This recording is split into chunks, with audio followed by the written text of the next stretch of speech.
and gentlemen, welcome to the 2007 TV Week Logie Awards. And now, please welcome your host for the evening, from Channel 7 Sunrise program, David Koch.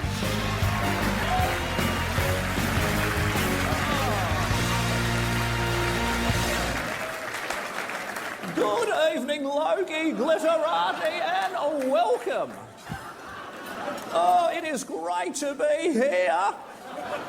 And just think, you've got 3, maybe more hours with the Kochmeister. Right here at Logie Central.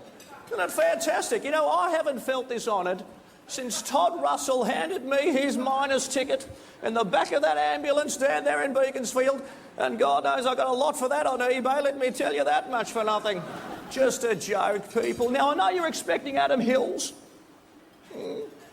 If you don't know who Adam Hills is, he hosts a panel program on the ABC. A panel program on the ABC, who would have thought? Hey? And what about that other key presenter, Dave Hughes? Well, let me tell you, no one is going to take seriously a TV presenter with an annoying sounding voice. It's ridiculous. And as regards Miss Fifi Box, well, call me old-fashioned, call me prejudiced, but isn't she from radio? And a woman, but anyway. No, for those like me who have to go to bed early, and of course I refer to the very old, Bert, Bud Tingwell, Andrew O'Keefe's jokes, and the very young Sam Newman's date, this is all you need to know about tonight. This is a top night where we celebrate all of the best TV shows that make up our Australian content requirements. That's before we watch the real shows we like Desperate Housewives and Ugly Betty and Cheaters. And of course, this year the Logies are returning to a time-honoured tradition of John Wood not winning anything. I think last year was a bit of an aberration there, but no, good on you, John. Hope you're having a nice night so far. Look, I'll get out of your hair, so to speak, and I'm sure I'll see you again when I return to collect the Logie for Most Popular Presenter. And can I say, I'm so glad that my dear friend, the warm-hearted, the special co-host I have on Sunrise in Mel, has also been nominated. Congratulations. Of course, Mel, should you actually take out the award, think twice about coming into work tomorrow, okay? Well, thanks very much and have a nice night. See yous. And now the man you were expecting. Please welcome the host of Sticks and Specks and one of Australia's favourite comedians, Adam Hills.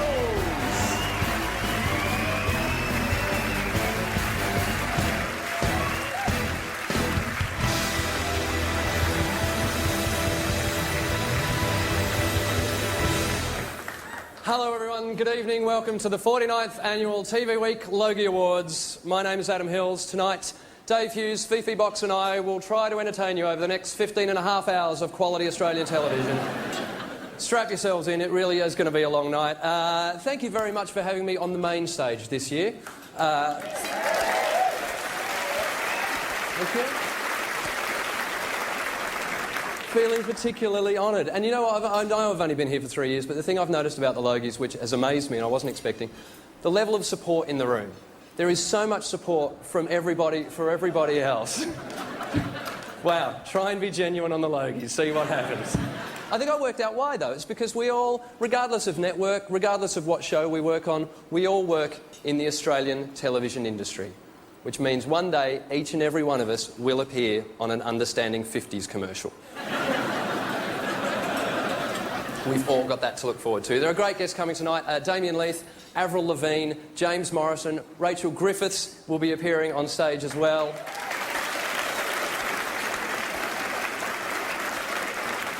And of course, we're doing what we always do with the Logies. We've flown in a top international American TV star who needed a holiday. And so it's that weird thing, isn't it, at the Logies? I mean, it's great to have an American star here because you bring international glamour to the Logies, but then on the other hand, we know it's never going to happen the other way around. The Emmys are never going to fly Toadie out to present Best New Talent. And then let him get drunk and hit on the cast of the OC. But I don't want to make complete fun of you. Michael Weatherly is here from NCIS, ladies and gentlemen, and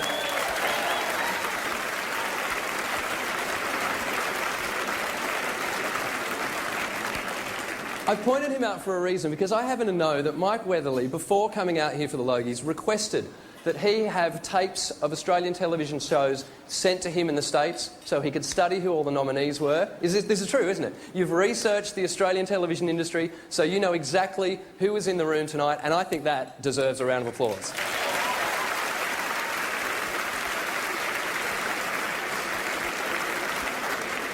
And in case it didn't come up in your research, Naomi Robson. She's a TV presenter and journalist who wore her heart on her sleeve so the little boy didn't see his in a casserole dish.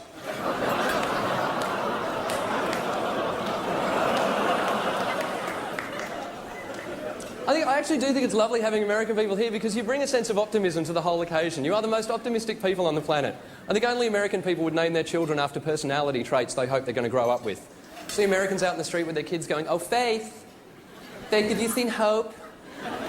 Yeah, she's over there with Charity. They're waiting for Honour." And that is beautiful. You can't imagine an Australian guy naming his kids the way he hopes they're going to grow up. "Oh, g'day. This is my son, top bloke. There's my other son, opening batsman. Here's my daughter, big tits." You're brilliant people. I once did a show in Papua New Guinea. This American woman came up to me afterwards and went, "You know that joke you did about Americans and their names?" I went, "Yeah." She said, "Well, I'm American." "Yeah, and I'm diabetic." "Right. My name's Candy." So it is a pleasure having you here. Of course, tonight is about the Australian TV industry, and can we have a round of applause for all of the 8 Gold Logie nominees tonight? Natalie Blair, Rachel Karpani, John Howard, Simone Jade McKinnon, Rose McManus, Bert Newton, Kate Ritchie and John Wood.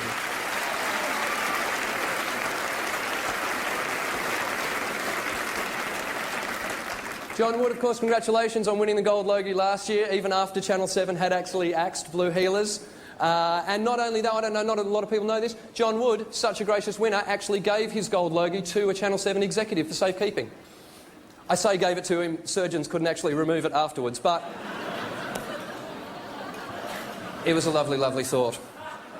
We're here, of course, to celebrate Australian television and what we've given to the world. And as someone who spends a lot of time overseas, I can tell you we've got 2 things in particular that Australian television has given the rest of the world. One is the Australian rising inflection.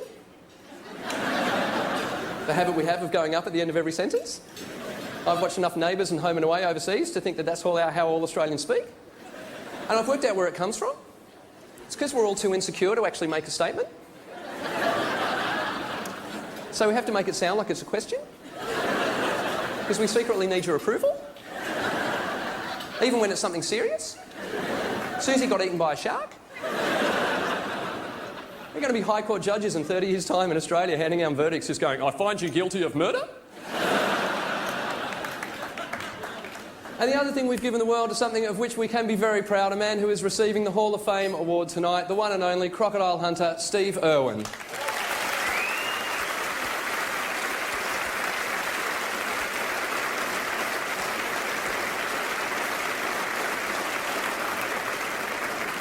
And I still remember the first time I ever saw Steve on television. I was in England, I was with a group of English people, I was the only Aussie in the room, and I was loving every second of it. It was just this one man in front of a camera, 20 yards behind him was a goanna on an escarpment, and he just looked down the camera and went, "Now the goanna's got incredible eyesight. He can see me from up to 100 yards away. So I'm going to avoid eye contact and walk backwards towards him." I was loving it. Every English person in the room was just going, "That's a good tip, we must remember that." So pictures of English people in Australia on holidays going, "There's a goanna over there, what should we do?" "It's all right, I've seen the program. Everyone follow me."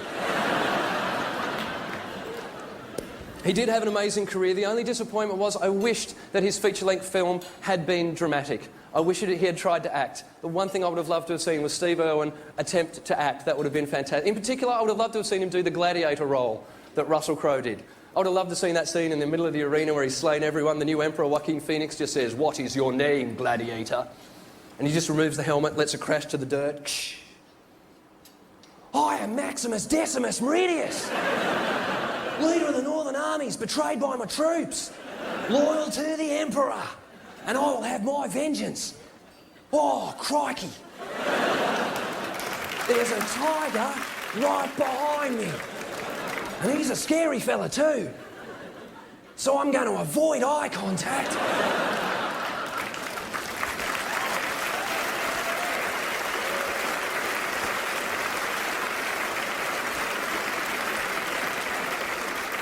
Ladies and gentlemen, we do have an enormous night ahead of us, and backstage throughout the entire night in the Maybelline New York Green Room, and just by saying the words Maybelline New York Green Room, I might not be allowed back into the ABC again. We are crossing throughout the night to Hamish and Andy. Hamish and Andy, come in, hello. Thank you, Adam. Yes, Hamish and I all night are going to be here backstage in the Maybelline New York Green Room. Now, observant viewers will notice, clearly we're not in New York, nor is it green. However, we are backstage, so that's a very good thing. As you mentioned, Ads, obviously the last 2 years you've been back here. You couldn't mention the sponsors because you work at the ABC. Hamish and I work on commercial television and radio, so we don't really have a problem with it. In fact, Ham, I've got some dry lips. Well, why don't you use some shiny-licious Maybelline lip gloss? It's excellent. I've used some. Maybelline. We're sellouts.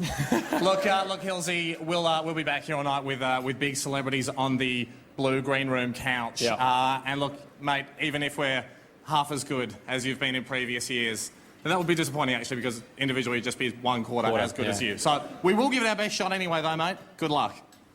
Thank you, Hamish. Thank you, Andy. We will be crossing back to them throughout the night. It's time to get the night underway. Listen, we all know what we're in for. This whole thing's going to go on for way too long. You'll spend most of the time outside, and by the end of it, you'll all come back in here drunk and have a fight. Cool. And that's pretty much what will go on at home as well, so we're all in for a big night. Before we go on, Channel 9 have asked me to point out, last year the Chaser Boys managed to invade the stage and disrupt the show. Channel 9 are very, very worried that they're going to do it again. So this year they have employed security. And when I say security, they have employed a vicious attack. There it is. Wilfred, loving your work. What could possibly go wrong? It's time to present the first award for the night, ladies and gentlemen, which is the most popular lifestyle program, and with a little bit of help from Kenny the Plumber, here are the nominations. They are very, very... Backyard Bliss, the Nine Network. Your house in the stinking heat of summer, all And Better Homes and Gardens, Channel 7. You either turn your house away from the sun to cool it down. It is huge. It's the sheer size. And Getaway, the Nine Network.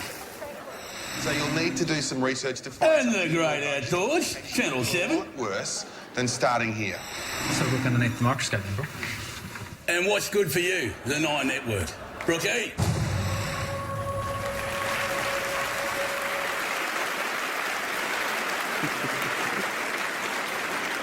And the first Logie of the night goes to What's Good For You?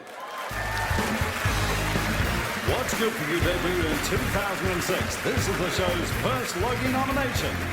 To accept the award are the What's Good For You team and their host, Sigrid Thorburn.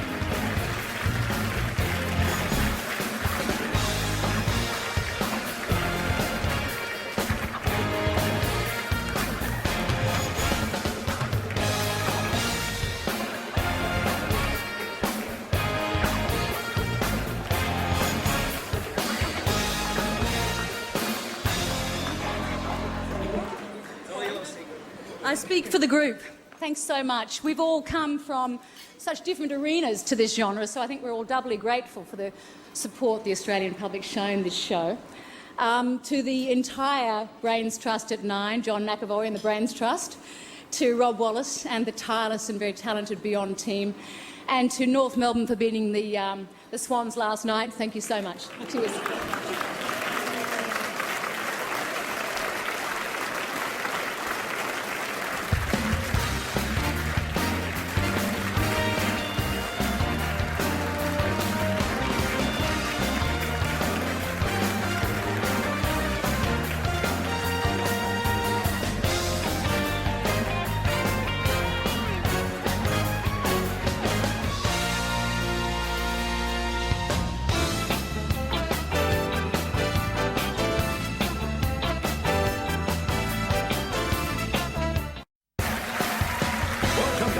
2007 TV Week Logie Awards and now star of Nova 100 Breakfast Radio and Network 10's Before the Game, Dave Hughes. Thank you. Fired up, massive night, eh? Yeah, massive night. So many hot chicks here. See Jennifer Hawkins over there? We've met before. Not like that. No, not like that. We actually did meet. Jen met. I got a phone call a few weeks ago and this woman said, would you like to spend the day with Jennifer Hawkins? I said, is this a gotcha call? She said, no, it's on the great outdoors. We want you to spend a day with Jennifer, taking her around to the exciting places in Melbourne. I said, yeah, no worries. Then the day came and I freaked out.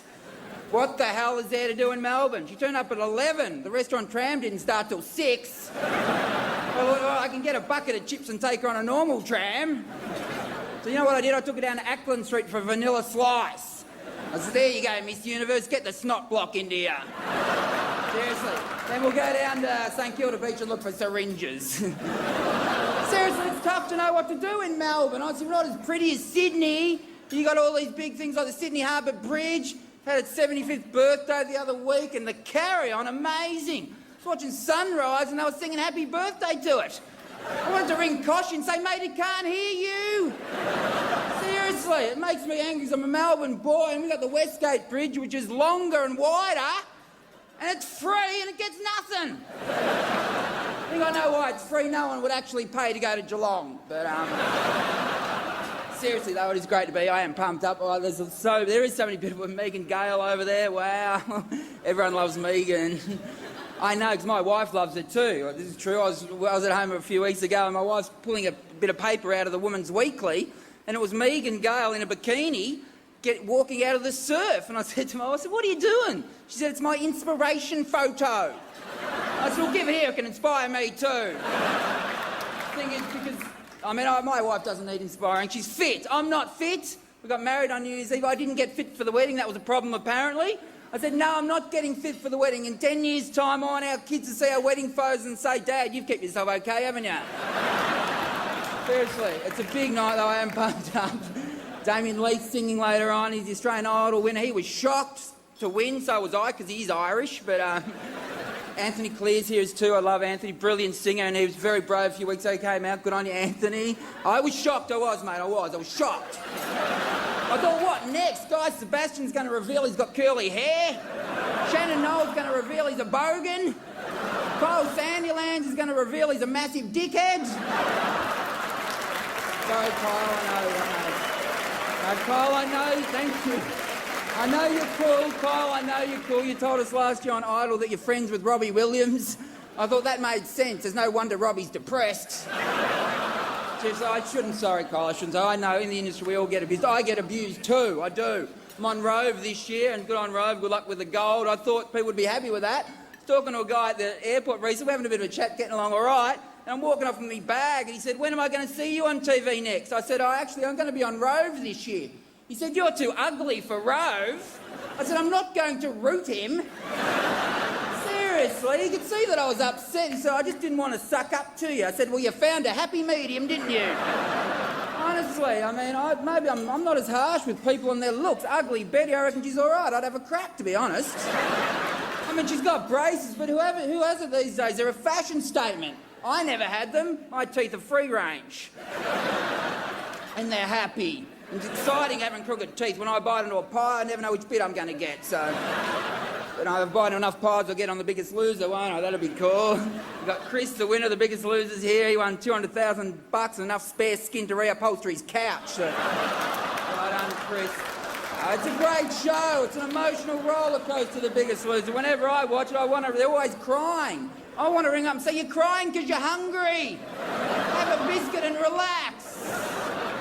I get called fat. A bloke I hadn't seen for ages called me fat the other day. He said, gee, you got fat? I said, yeah, I got rich too. Do you want to discuss that one as well? Seriously, I get abused by everyone. A homeless guy in St Kilda abuses me every time I see him. Walking down the street, the other day, he said, you were shit last night. I said, where are you watching me? And I said, anyway, I'll take that on board because you know shit, it's smeared all over your slacks, isn't it? seriously, why do homeless people always wear suits? They're not kidding anybody. What, did they go for a job interview 40 years ago, it didn't work out, they never came home? Anyway, let's get on with the show. All right. It's time to introduce from Neighbours and the Rose Traders, the beautiful Natalie Bassingthwaite, and from McLeod's Daughters, the Silver Logie nominee, Aaron Jeffrey. Give it up, guys.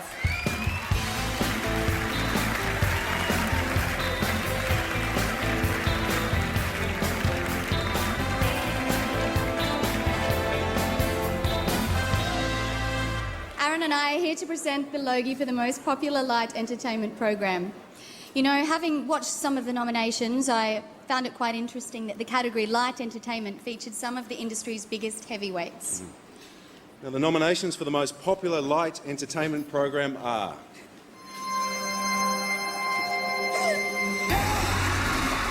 Bert's Family Feud, 9 Network. Deal or No Deal, Channel 7. Rove Live, Network 10. Thank God You're Here, Network 10. And 20 to 1, the 9 Network.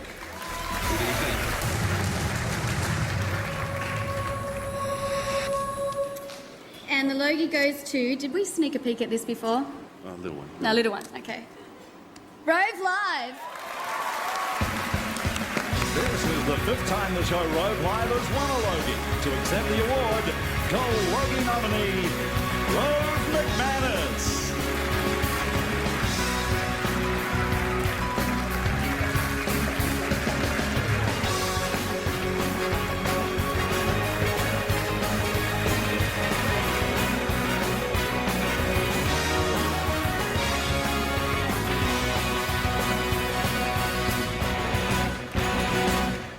Thank you very much.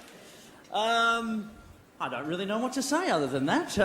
This really comes as a bit of a surprise, I must admit. But I guess really what I'd like to say more than anything else is thank you to everyone who helps put this show together, especially there's a few people who left us at the end of last year, and I want to say a big thank you to them because this award is obviously for what we did last year. And yeah, look, it's just such a thrill to get to do what we do each and every week, and especially to be back this year. Really loving it, and thank you to Carrie and Pete for all they do as well every week. You guys want to say something? Come on, Pete usually saves us at this point with a really rough joke. They won't let him present this year after what he said last year. No, I'm already drunk. I've been drinking at the Celebrity Dog School table, and Michael Bevan's Chihuahua, wow. I'm out. Thank you very much. A thrill, thank you.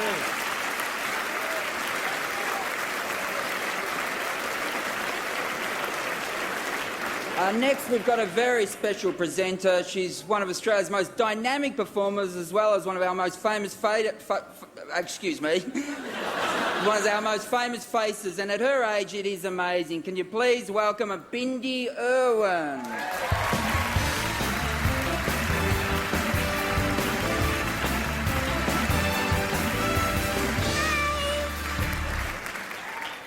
G'day everyone, I'm psyched to be here tonight. I'm 8 and I've just finished my own TV series, Bindi the Jungle Girl. And that makes me feel pretty qualified to present this award.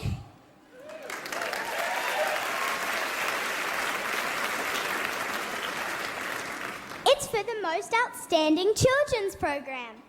And to help me out, I'd like to welcome on stage some of my dad's and my favourite TV presenter. And I also thought it would be great if he presented the next award with me. Would you please welcome him, Glenn Robbins?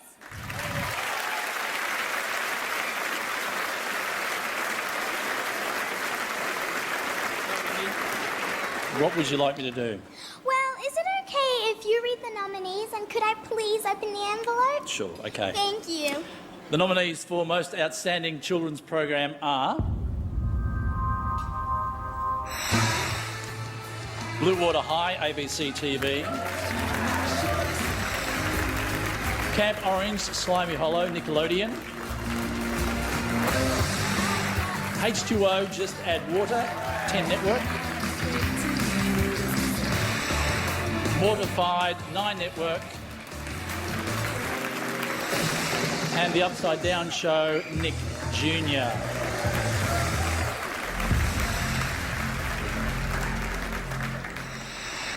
And the winner is the Upside Down Show!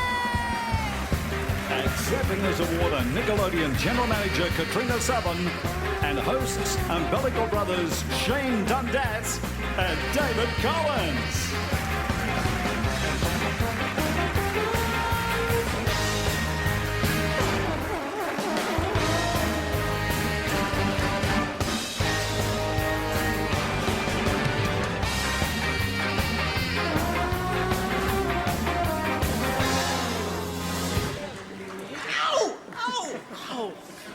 Wow, we just won a Logie for the Outstanding Children's Program.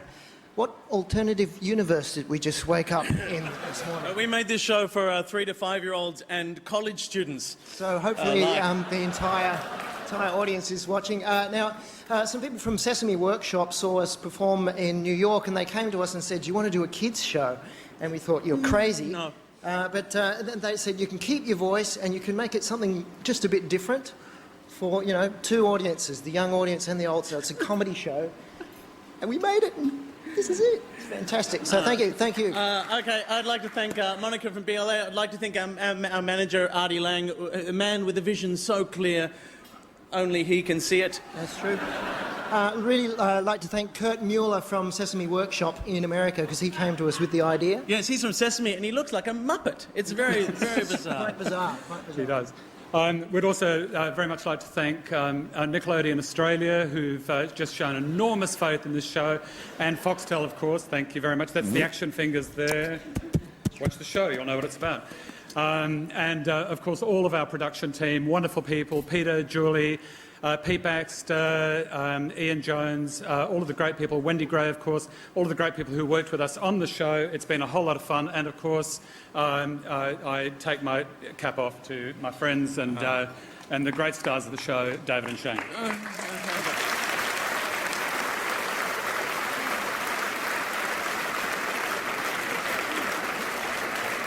Yes, well, we are joined here in the blue-green room with Avril Lavigne. Thanks for joining us, Avril. Thanks for having me. Well, it's absolutely our pleasure. Now, can you tell people at home who might not have been able to spot this with the naked eye how your outfit now has changed from the glamorous version you had on the red carpet? The red carpet? The only thing I actually changed was my shoes. I had heels on the red carpet, but I'm going to go perform, so I need something a little more comfortable. There we go. A stunning change. It's only, you can't really see that, but very good. Now, Avril, we're going to hear you perform Girlfriend, the new single, this evening. I read that you recorded this in many different languages. Yes, 7 different languages, the chorus. It might be an odd request, but German I'd like to hear. Is there any chance to hear the chorus in German? I think I Don't Like Your Girlfriend is Ich mag deinen Freundin sein. Sexy. Something like that. Why? I mean, it sounds like a command that would be punishable by death. Look, and we've probably made SBS a bit jealous, Ham, because we didn't get subtitles. We didn't subtitle. SBS does a lot of ethnic programming, and so sorry about that, SBS. Look, Avril, thanks so much for coming. I'm so happy to be here. You've got to go get ready. Stick around, because after this break, Avril Lavigne will perform live her new single, Girlfriend, at the 49th Logies. Do you want some help with it?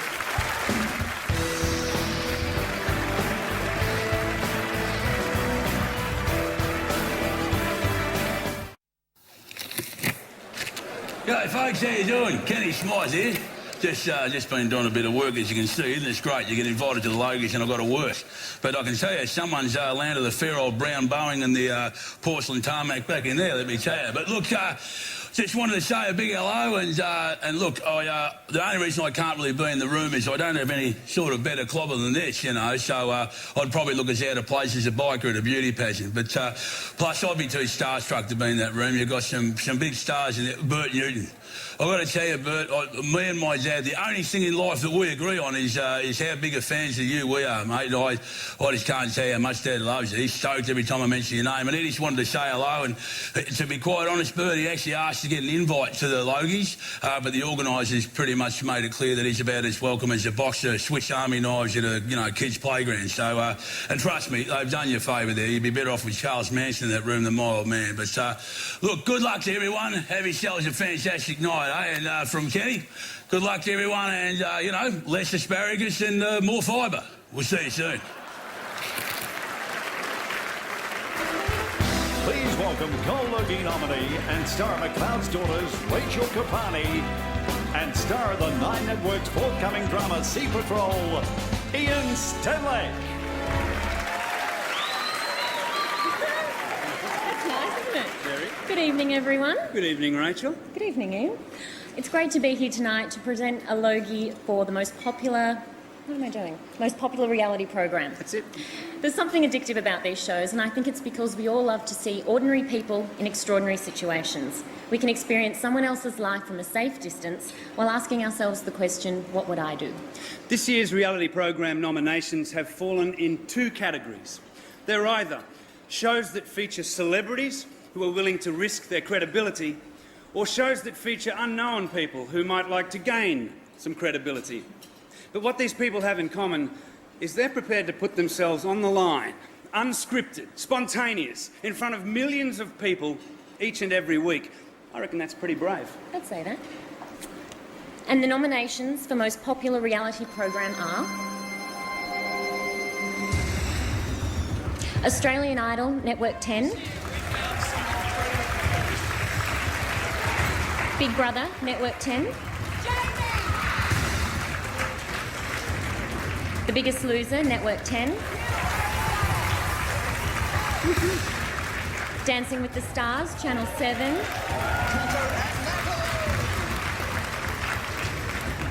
and It Takes Two, Channel 7.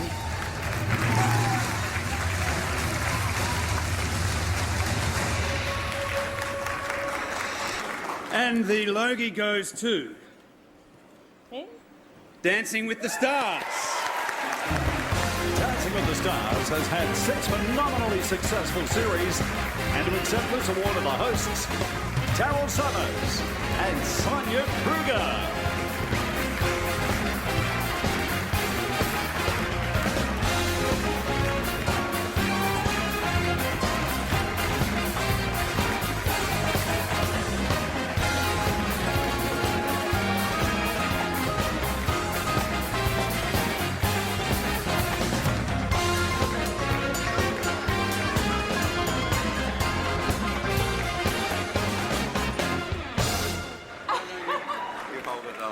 I'll slide in.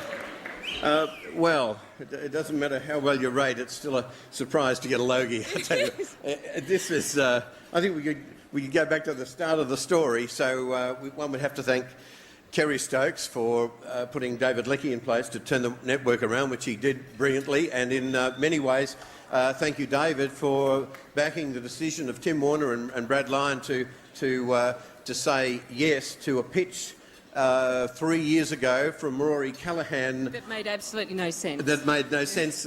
Rory Callaghan at Granada at the time saying that we've got this ballroom dancing show. And really at the time you'd think, ooh, that's a hard one to get over the line. They said yes to it, and here we are 3 years on. We've just finished last Tuesday, our 6th series, and the ratings are probably as high in that as they were in Series 1. Yeah, it was a great series. And I guess there are many reasons for the success of the program. It was mentioned about the celebrities. Ian said the celebrities who come on the show, 58 so far. Unbelievable. The crew, spectacular. Peter Beck, for putting together such a great show. Our executive producer. Also, I want to pay homage to your fabulous, naughty sometimes, but usually hysterical lines in the green room. But all my friends write for me. And they're evil. No, they're not evil, but you know we should hurry up, Darryl. We've got another 8 series of dancing to fit in this year, so... Yes, we will. No decision on Series 7 yet. We also thank our judges. They do a wonderful job. The wonderful Valerie Nelson, whose keen eye as head of the wardrobe department is second to none, as the show... A lot of it is based on glamour, and if I may mention your fabulous dress, because I think every girl here would be saying, wow, she's done it again. And thank you to the viewers, our fans. We love you guys. Yeah, this is not a Maya number? No, this is Jeton. It's gorgeous. Oh, I don't have to do a Maya thing. We're not on... Yeah, anyway, we have a wonderful crew from Channel 7 and Granada who work very hard on the show, do a great job, so... We do appreciate enormously this, and if I just get a personal plug-in for my rock, my backbone, my wife Julie. Thank you, darling.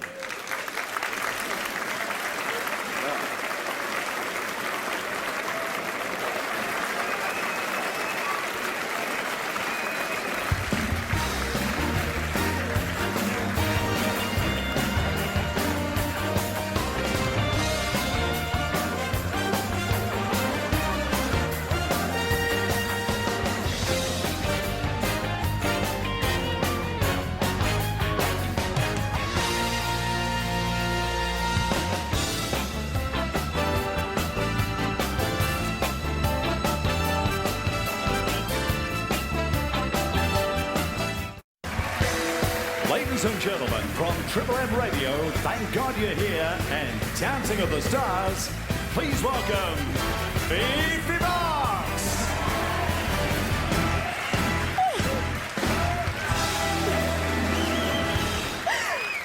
I can't tell you how glad I am there were no stairs. Hello, everyone, and can I just start off by saying, wow, I am so excited to be here tonight. I've never even attended the Logies, let alone stood up on stage and help host them. So to be part of a tradition that's included the likes of Bert, Graham, Daryl and Denton, this is a huge honour, and I will try my hardest not to stuff it up. So I thought I'd start by talking about a serious issue. Let's discuss saving the world from impending destruction. And no, our next guest isn't Al Gore, but does come close. There's three of them, in fact. They're the stars of the upcoming Hollywood blockbuster, The Fantastic Four, The Rise of the Silver Surfer. And before we meet them, let's take a quick look at the Logies preview. These were taken by one of our spy satellites 3 days ago. We need a way to locate and intercept that object. What is it? We were hoping you could tell us.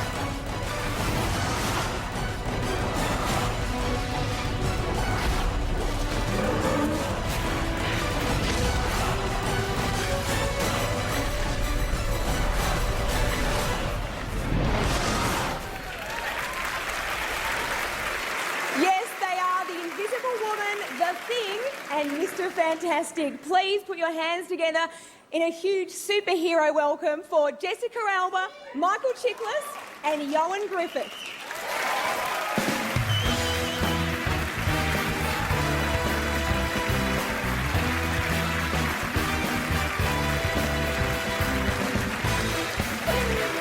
Oh, well, guys, thank you so much for being here. Oh, thanks for having us. And, well, Michael, I thought I'd start with you because of all the characters in the film, as far as costuming's concerned, I really think you drew the short straw. How long did it take to get into that thing? Well, actually, happily, this time around it was a lot easier. The first one was like the seventh circle of hell, but this time it really worked out. It was very quick, hour and a half into makeup and out of it in 5 minutes. It was pretty good. Hot? The seventh circle of hell. Now, yesterday I believe that you all went to your first AFL Aussie Rules footy game. We did. How did you find it? Well, actually, now it's going to be hard to watch an American football game because I'm going to have to give those guys a little bit of stuff, because they don't wear pads. I think they're a little insane, you Aussies. Wow. And Jessica, how did you go? Because I've lived here my whole life and I still don't quite get it. Did you follow what the boys running around the oval were doing? Shockingly, I got it straight away. Really? Yeah. Well done. Yeah. Well, Jessica... I was impressed. And the boys are very cute as well. Yeah, well, the men of Australia would just like to thank you for being here tonight, Jessica. And I'd like to ask you, because your co-host in the movie, Julian McMahon, who is Australian, who can't be here tonight, he plays Dr. Doom. Now, we know him very well because he started in a soap here called Home and Away. But we'd love to know, what's he like to work with now? He's definitely a ladies' man. Okay.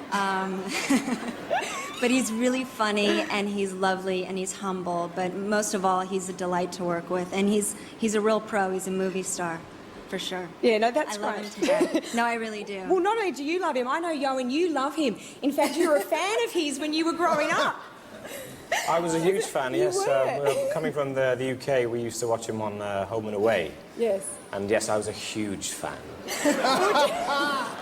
Did you ever, Ioan, when you were watching Home and Away and Neighbours when you were growing up, did you ever aspire to maybe act on Ramsay Street or in Summer Bay? Oh, absolutely. I wanted to marry Charlene. She's still single. Is she here tonight? Charlene, you're on? Well, Ioan, of course, you've gone on. Your career is amazing, and Australian audiences love you and grew to love you as Horatio Hornblower. Now you're playing Mr. Fantastic. I mean, of these two characters, which one's a bigger hit with the ladies? Well, I think every character I play is a big hit with the ladies. No, it seems that I sort of insist on having a costume in whatever I do, whether it be blue latex or, You know, one of those ruffled, feathered shirts. You know, so. What works for you? Well, on the weekends, the latex, obviously. Now, thank you for being here, and I'm going to let you get down to business and present your Logie. Absolutely, and it's our pleasure to present the Logie for Most Popular New Male Talent. And the nominations are Dustin Clare, McLeod's Daughter, 9 Network. Ben Lawson, Neighbors, Network 10. Bobby Morley, Home and Away, Channel 7. Chris Adrina, Home and Away, Channel 7. And Andrew Supans, All Saints, Channel 7.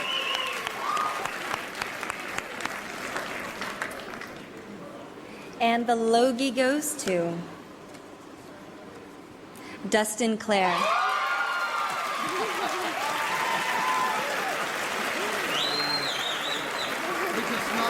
Excuse me, what do you think you're doing? Kind of bloke up a washing piece. Well, don't you ask first? No one was using it. Unless you need to now. Well, no, that's fine. You stay right where you are. Sure you won't join me? Thank you. Thank you.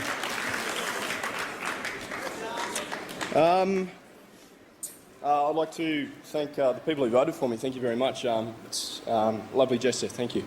I'd also like to thank Jessica Alba for the kiss. Thank you.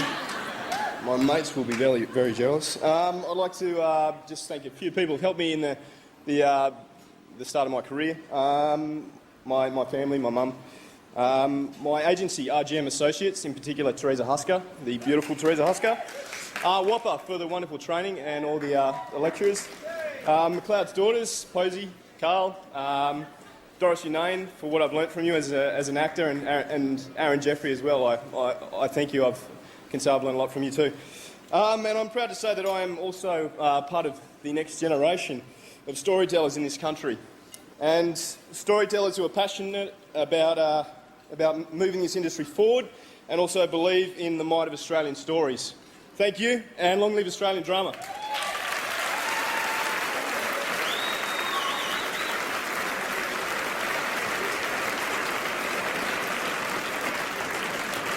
It is our pleasure to also present tonight the most popular female talent. New female talent, sorry. What a marvellous delivery that was. Sorry. The nominations for the most popular new female talent are Jolene Anderson, All Saints, Channel 7. Brooke Hanson, What's Good For You, 9 Network. Michelle Langston, McLeod's Daughters, 9 Network. Amy Matthews, Home and Away, Channel 7. And Jessica Tovey, Home and Away, Channel 7. And the winner of the Logie is Amy Matthews.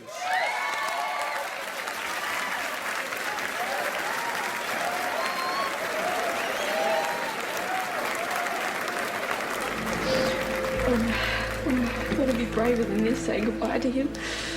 Well, he's gone. I thought docs weren't coming till 5. Yeah, after we talked this morning, I realised that I just couldn't wait that long. It was just so sad. I didn't want to put it off anymore.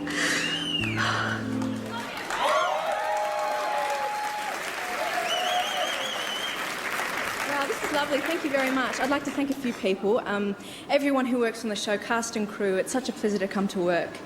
And everyone who voted, thanks for supporting us and I guess me. Also my friends and family who I think being an actor in this industry, especially in Australia, I think is very difficult and it has a lot of ups and downs. So their continued support and encouragement has been very, very important to me. And Matt, I love you very, very much. Thank you very much.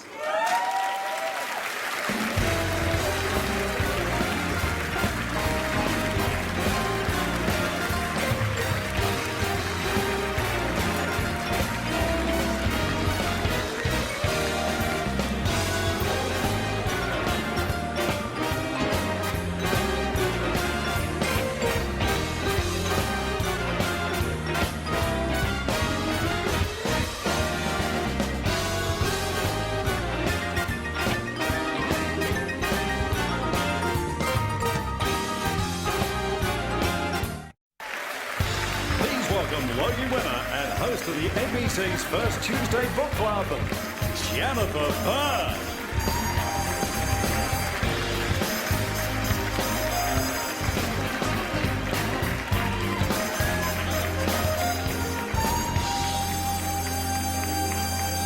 Good evening. I'm here to present an important Logie tonight, but just before I do, I'd like to say a few words about books and their place on Australian television, with particular reference to the works of Shakespeare. There was real panic there for a minute, wasn't there? Complete, blind panic. Don't worry, I know, the Logies don't do books. But it's a great pleasure to be with you tonight to introduce the Logie for the outstanding factual series on television. I'm certainly impressed by the diversity of tonight's nominated programs, and I'm sure you will be too.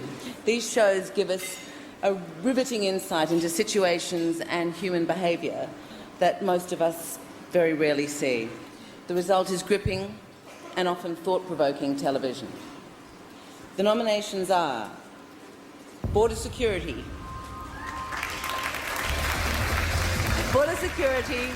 Channel 7. No! I've had enough of years. I've been here for 2 or 3 hours. I've had enough. There we go. I'm an Australian and this is disgusting. Dynasties, ABC TV. Time when in all my relationship with my father, when I really felt betrayed. And that was it. We never spoke again. Ever. Jamie's Kitchen Australia, Network 10. How you can stand there and be so brave and be so honest. And then with your sister as well, you should be proud of yourself, mate, honestly. Peking to Paris, ABC TV. Cold War era is just gone, and there's just this is what's left. Yeah. There's sort of really creepy monuments left. This is a folly to mankind's stupid ambitions, isn't it? And RPA, the 9 Network. You've got plenty of liver. You've got plenty of liver. Hello, babies. Here you go. It's good, isn't it?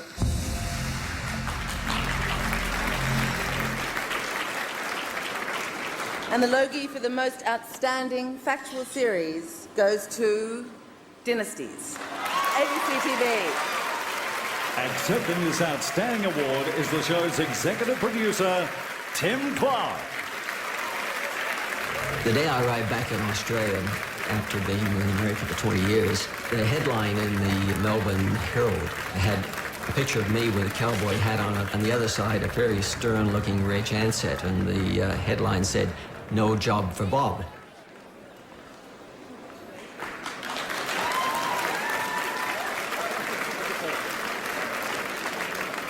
What an incredible surprise this is.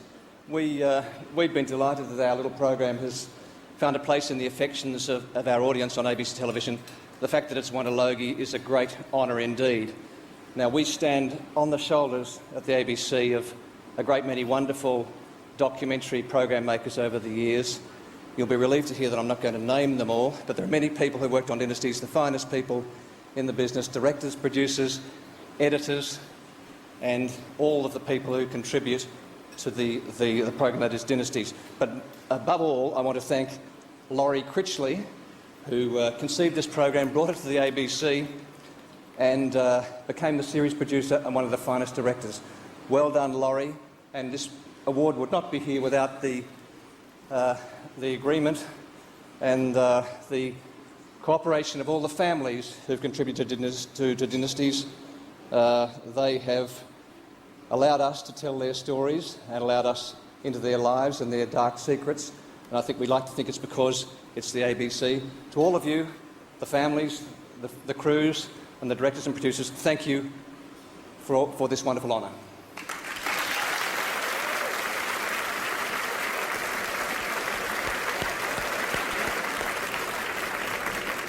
Ladies and gentlemen, before we move on with the next award, first, hello, this side of stage. Hello, everyone. How are you going? We all doing all right? Hanging in there so far? Listen, before we present the next award, I just want to clear up a couple of questions I've been getting a lot recently, especially in the press. Questions are, is it true you have an artificial right foot? And if so, are you going to go on Dancing with the Stars like Heather Mills-McCartney? First question, yes, I do have an artificial right foot. I'm not going on Dancing with the Stars. To clear up any other questions, I'd like to take this moment right now to go, yes, there it is. Goes to, oh no, please don't applaud, it's not Oprah. Goes from the knee down. First question I normally get asked after that is, how did you lose it? Unless I'm outside of Australia, in which case the first question I get is, was it a shark? I just love that thinking. You're Australian, you're missing a leg, come on, it must have been a shark. It's like me meeting an English guy with one foot going, oh, what happened, foot and mouth? Take your time. Sadly, there's no good story. I just lost it at birth. Well, you know, I didn't lose it. It's not behind the couch. I was just born, came out, didn't have a right foot, and now as a result, whenever I leave the house, I have a nagging feeling I've left something behind. I was at a party once with a group of people, and I said, I've got an artificial foot, and this woman said, can you still have sex? Yeah? What does your boyfriend do? Does he have a run-up? And then the guy next to her went, so, do you take it off to have sex? Never gets a laugh. Because I reckon everyone in the room just goes, do you? The answer is yes, I do, but there's no sexy way to remove a leg. I can't do a strip across a room, lower the lights, unbutton a shirt, music playing. Ba-na-na, ba-na-na, ba-na-na, ba-na-na.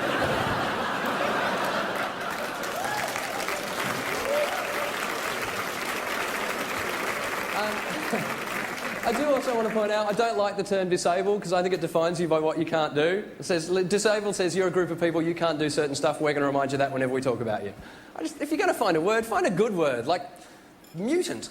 Because that sounds like you've got special powers as well. Oh, he's got one leg, but maybe flames come out of his arse. You'd think twice before leaving your car in a mutant parking space. And look, I'm going to bring on the next presenters, but before I do want to tell you, the best heckle I've ever received whilst doing stand-up comedy was in London a few years ago. Been on stage for a little while, I said, oh, by the way, I've got an artificial foot. This guy, 3 rows back, an Aussie, just went, has it got a piercing? And the whole room just went, what? He went, has it got a piercing? I went, no, why? And he went, mine has, and pulled off an artificial ear. As held it on, the whole room going, ah! And I went, mate, that's amazing, can I ask how you lost it? And he went, what? Put the ear back on. I said, can I ask how you lost the ear? And he went, yep, shark. And I went, really? And he went, you idiot. I said, mate, I can't go on, I have to find out how you lost the ear. And this is what he said. He said, well, put it this way. You know when your mum and dad tell you not to stick your head out of the car window? Don't do it. Whole room completely silent except for one little Northern English guy up the back of the room who just went, your mum and dad cut your ear off as punishment.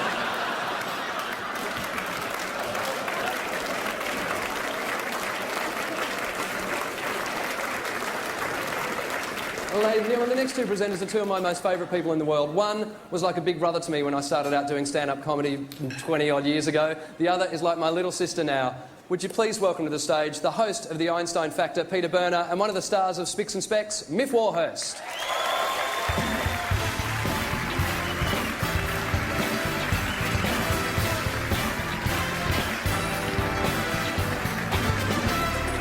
Good evening, everyone. Good evening, Miff. Good evening, Peter. You looking fantastic. Thank you very much. I will be doubling as a disco ball later on at the after party, so I'm looking forward to that. Excellent work. ABC paying us enormously well.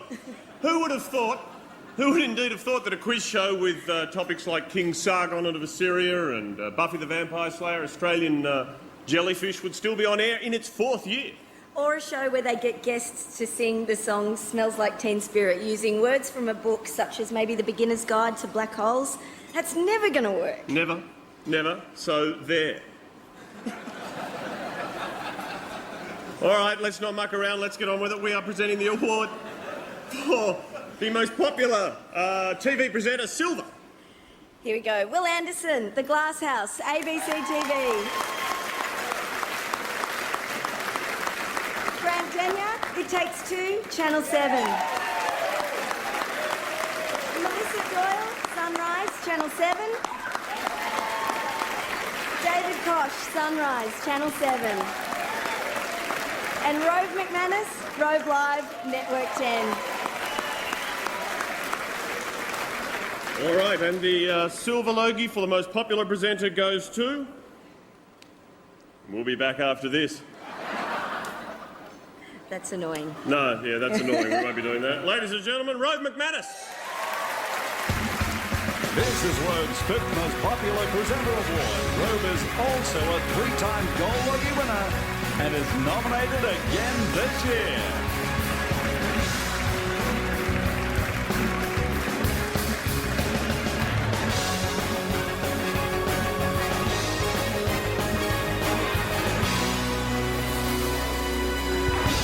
Hello. Thank you very much. Let me begin by apologising for my previous speech.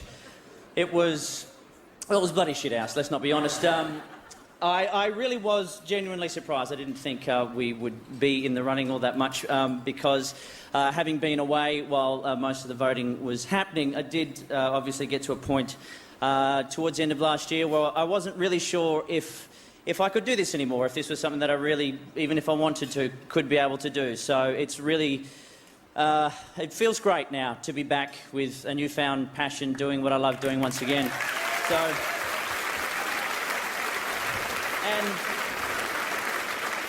and to be welcomed back not just by people in the street, but also people watching at home and voting for stuff like this. I don't need this. Everything else is just amazing. I'll take it, but it really is the icing on the cake for me right now. Thank you very much.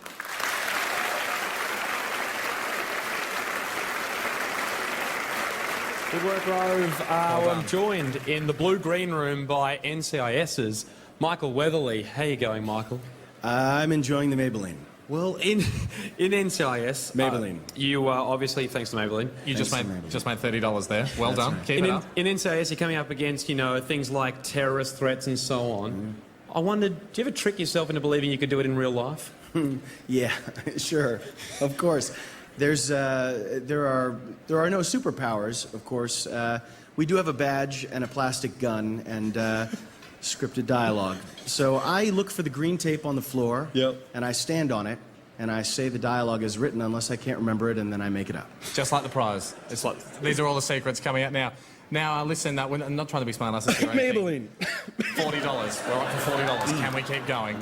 Without trying to be controversial, a few years back you did date Jessica Alba. Now, who? She's in the room. Jessica, she's in She was on before. Pretend you're watching. Okay. She's in the room. The one from the Fantastic Four. You know the it's one. Got to be You know pretty the one. unlucky to come halfway around the world. The Invisible Girl. And see your ex. Is it? I mean, is everything all right, or is that just the world's worst luck? Am I awake? Is this actually happening to me? Gosh, I'm so glad no one in America will see this. I ran into Jessica earlier, and she's obviously, I don't have to tell anyone, an exquisite creature.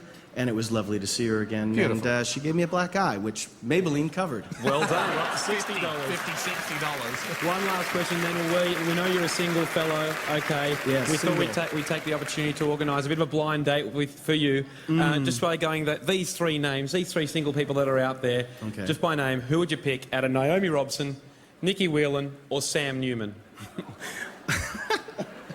I just got to pick a name out of Just a blind date. We can organise it for you later.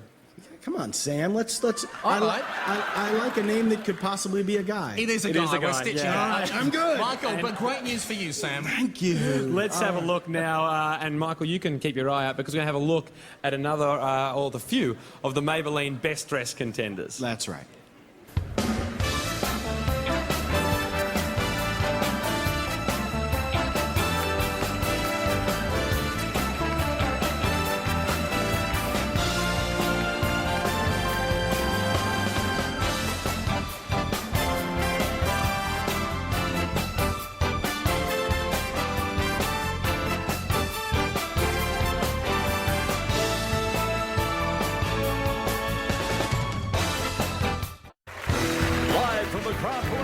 Silver Logie nominee and star of Land Remote Area Nerd Susie Porter, and two-time AFA Award winner and host of Thank God You're Here, Shane Bourne.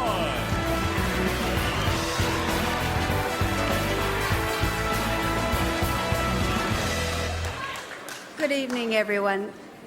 Australian drama is at its best when it not only reflects but inspires us. Successful drama taps into themes which are universal and connects with its audience in an intimate and personal way. All tonight's nominees have achieved this through a fierce commitment to the telling of our stories and the creation of characters that have become part of our lives. The nominees for the most popular Australian drama are All Saints, Channel 7. Blue Healers, Channel 7. Home and Away, Channel 7. McLeod's Daughters, 9 Network. And Neighbours, Network 10. And the Logie goes to Susie. Home and Away. This is Home and Away's 14th Logie. Accepting this award are Ray Maher and the cast of Home and Away.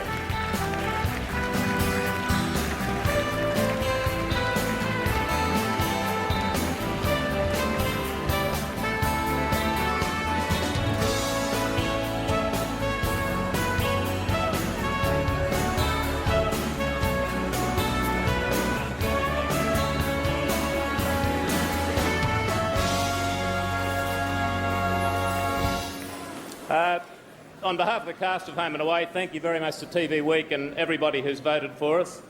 Thanks very much to the 7 Network for its continued support of Australian drama in general and Home and Away in particular. Thanks to a fantastic cast, both sides.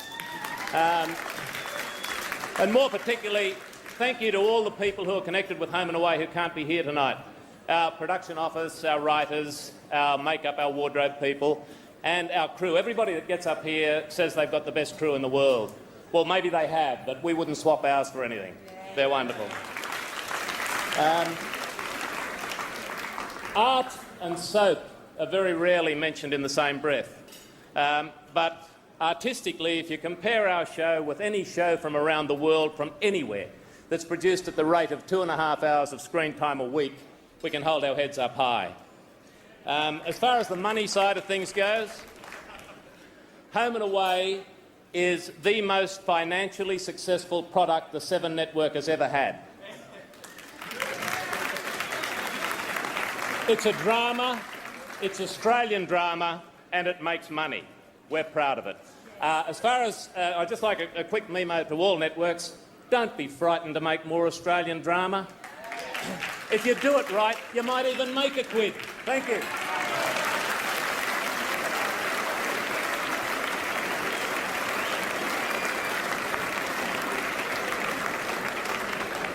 Cast of Home and Away, folks. Let's hear it from and Susie Porter too, if you will.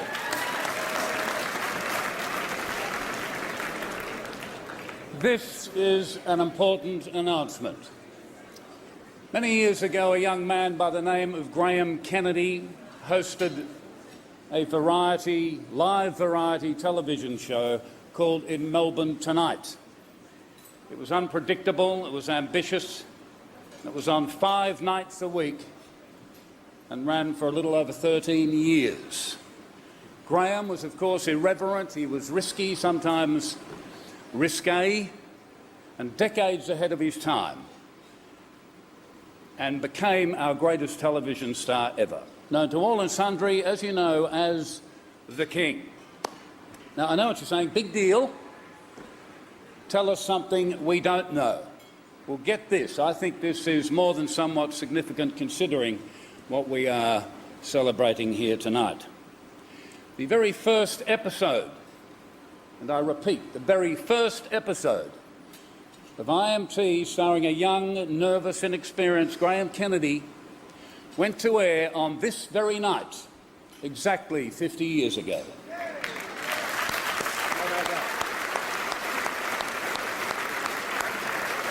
If you're into milestones, I don't think you can go past that one. Foxtel TV1's soon-to-be-released telemovie, The King, gives us a glimpse into those early days. of Graham and IMT from The King. This is their version, from the movie The King, their version of that very first night 50 years ago. Mr. Bednall, truthfully, I don't know what I'm doing. I don't know the first thing about television. Well, I'll let you in a little secret. Nobody knows the first thing about television. Now, here's Graham.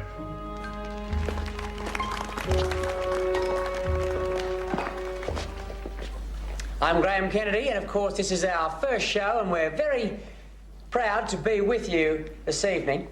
We've had some wonderful support for the show, many telegrams of congratulation, a bit like a wedding, I suppose.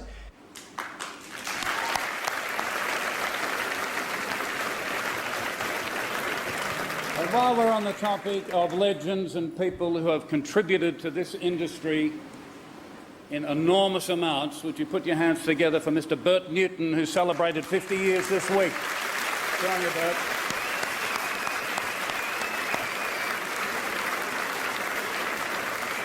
And now, folks, to present the Graham Kennedy Award for Outstanding New Talent, would you welcome two of the actors from The King who portray Bert Newton and Graham Kennedy. Would you welcome Stephen Hall and Stephen Curry?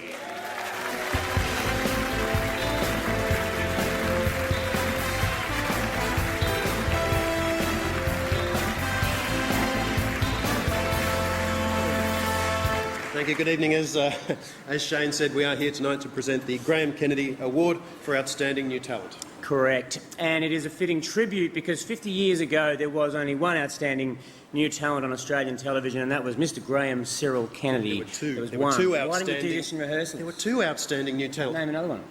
Mr. Bert Newton. 50 years. Bert Newton. He's just there, isn't he? Outstanding new talent. Yeah, he's there. That's awkward. Hi, Bert. Congratulations on 50 years.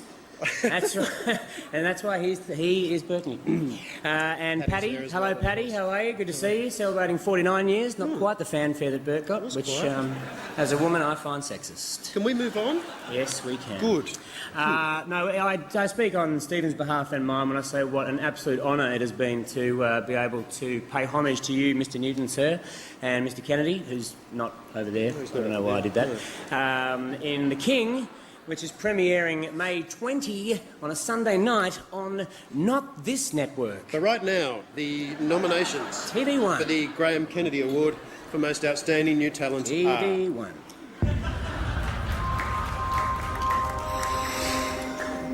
Emily Barclay, The Silence, ABC TV.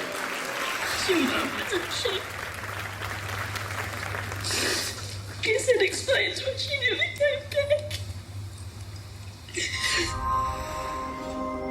Aaron Farso, RAN, Remote Area Nurse, SBS. Our culture been other kind of years, but now it become weak. From power lines, from television, and from grog. Emma Lung, Stranded, SBS. What can I do? Go after her? Go to the police, look after your children, do something? It's not the end of the world. You're pathetic. No wonder Mum had enough. Sam Parsonson, Love My Way, W Channel. Well, she used you. She used you purely as a sperm donor. And I think it's cool that you even want to see me. And Alex Tillman, Answered by Fire, ABC TV. Madeleine, si mueres, cara. Non sono la giurania! Non sono la giurania! Era Aldo, serve lo hoppa.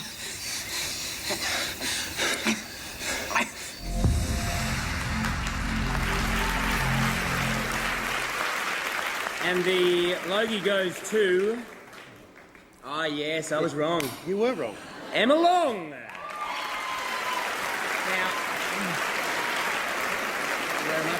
Emma cannot be with us tonight, but she has sent us this video message.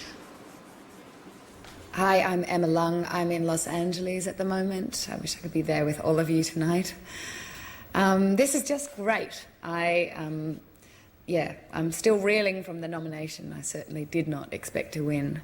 I'd like to thank Kathleen O'Brien for the words.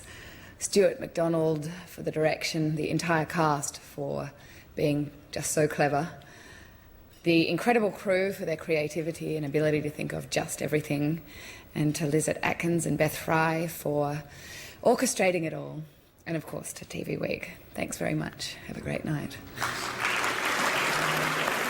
And I would like to thank God, and we will make sure that Emma Long gets this award. Thank you very much.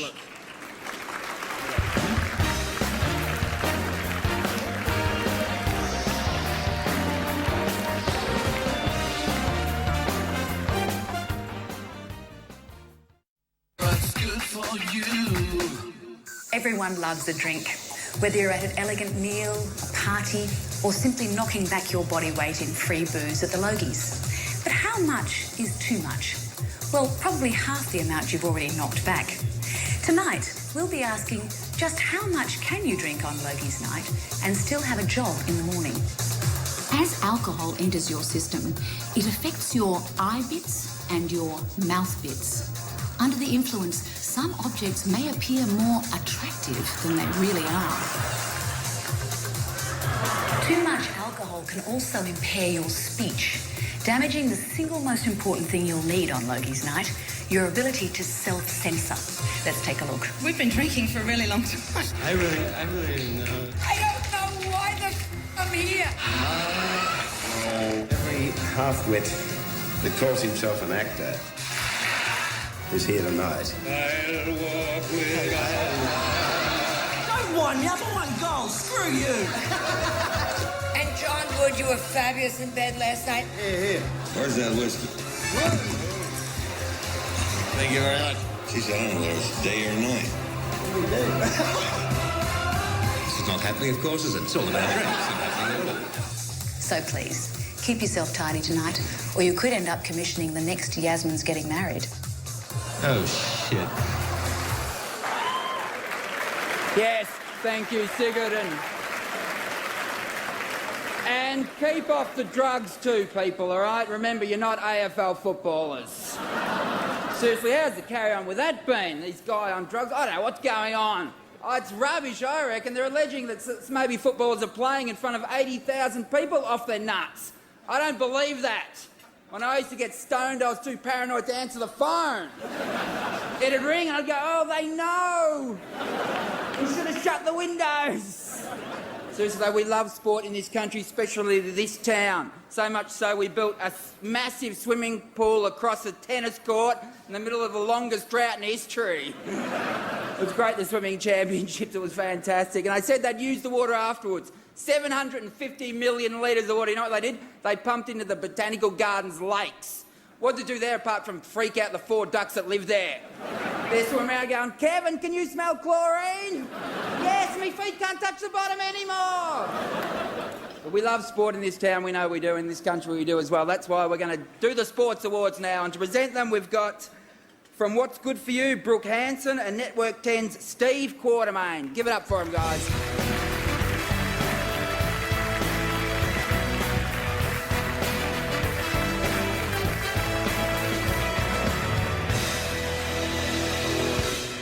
Good evening, everyone. And first of all, can I say it's great to be out of the Speedos and into this glamorous frock. But not for long, Brooke. You're about to get back in training for Beijing. That's right. Congratulations on a Logie nomination. Just a rookie too. Congratulations on winning a Logie, and congratulations on your nuptials. 9 days ago, this lady got married. Exciting week. I hope the honeymoon's as exciting. I hope so too. Now, it's no secret that Australians love their sport with a passion. How else can you explain why so many people who knew nothing about soccer woke up at 3 a.m. in the morning screaming at their tellies during last year's World Cup? And thank you very much, Italy, for ruining the Australian dream. But congratulations to the Socceroos for putting the world game on the map once and for all in this country. It was a terrific effort. Yeah. So let's get into the nominations for the most popular sports program, and they are Before the Game, Network 10. The Footy Show AFL, 9 Network. The Footy Show NRL, 9 Network. RPM, Network 10. and Sports Tonight, Network 10.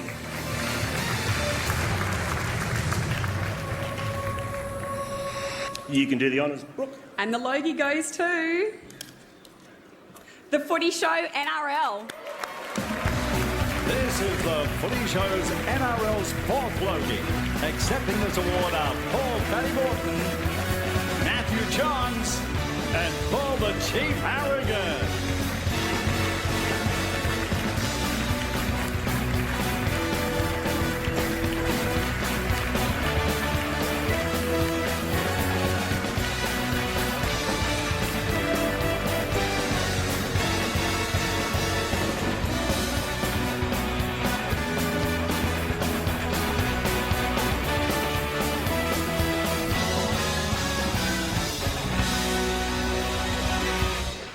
G'day everyone.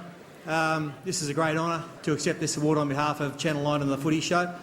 I remember back in '94 we started this show and I walked off after the first show and I said to Peter Sterling they couldn't possibly put us back on air, but they did, and 378 shows later we're still going, believe it or not going much better, but this is our third Logie in a row. We're very proud of that, and a lot of people to thank Paul Harrigan. Peter Sterling and Matt Johns couldn't be here tonight, but they are great co-hosts. A lot of people to thank. Matt Callender and his crew did a magnificent job last year. Cos Cardone also helped a lot, overseeing everything. Great support from Eddie Maguire, and this year Virginia Hodgson's doing a magnificent job. Chief? Yeah, you've got to thank too the NRL, the clubs and the players. Of course, it's all about the players that make themselves available. Thanks very much. I'd like to thank the crew from last year. A lot of the guys are not here this year, but thank you for your effort. Our crew really does eat and sleep the game. And finally, just the fans. Our fans are they're fanatic about the Footy Show. They absolutely love it. And of course, it's all about you. So to everyone behind the scenes, to all the players and the fans, thanks very much. Thanks very much. Good on you.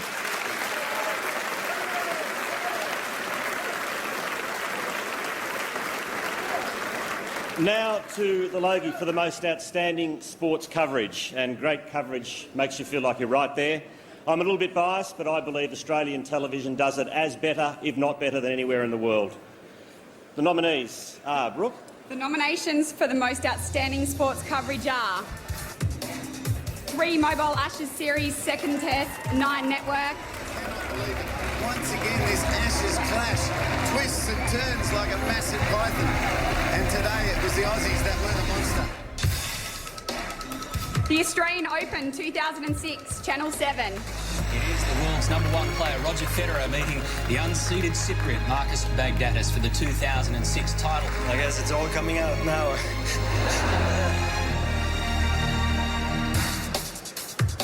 2006 FIFA World Cup, Germany, Italy versus Australia, SBS. Oh, it's a penalty! Oh, it's a disaster for Australia at the end. It's cruel, oh so cruel on Australia. 2006 Olympic Winter Games, Channel 7. Olympic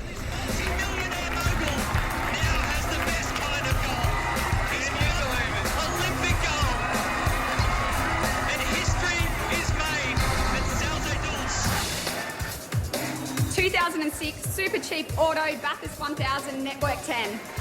Peter Brock, the friend and mentor to Craig Lowndes. This will be a huge outpouring of emotion. 10 years in the waiting. Lowndes and Whitcup do it. That is an incredible motor race. Well, the Bathurst boys have won it the last 3 years at Network 10. The winner this year is the 2006 FIFA World Cup in Germany, Italy versus Australia. Accepting this Logie are SBS presenters Les Murray, Craig Foster and Andrew Orsatti. They're here in numbers, they're here in full voice, and they'll still be singing at the end of the game. They might be singing for you at the moment, Les, but they'll be singing for the Socceroos as they cheer on this team against Italy. We're going to Berlin!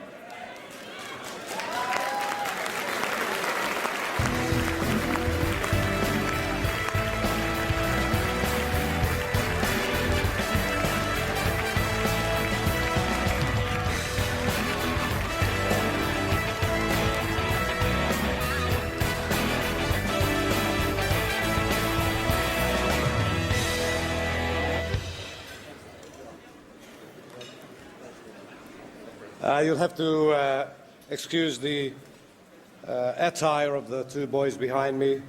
The frocks didn't fit earlier this evening.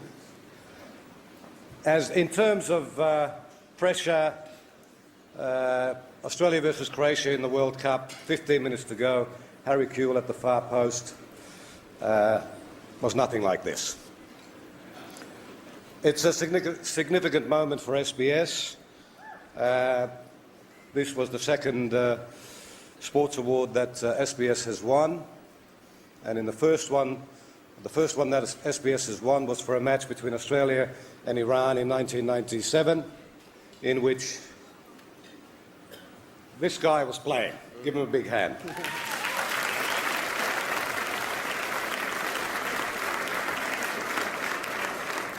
We want to thank the judges and the other nominees. Australian sport coverage, as Steve Quartermain said, is the best in the world, and we congratulate the other nominees.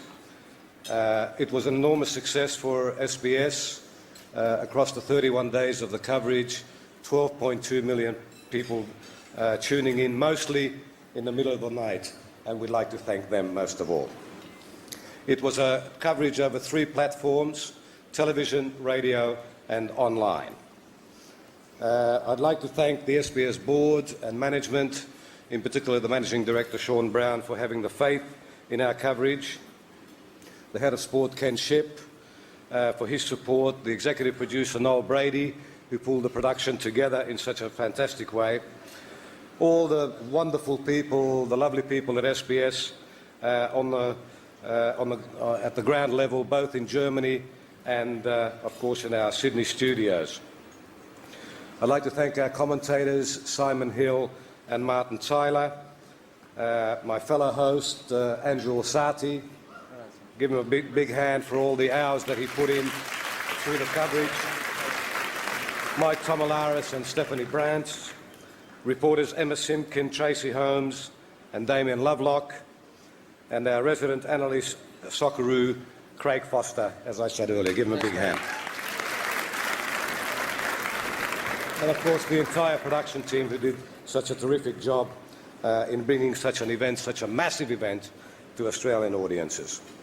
I'd like to thank again the Australian people who have come to the party, as I said, in the middle of the night, to embrace this event in such a great way. And finally, I'd like to thank the great heroes of this coverage and this event, the Socceroos.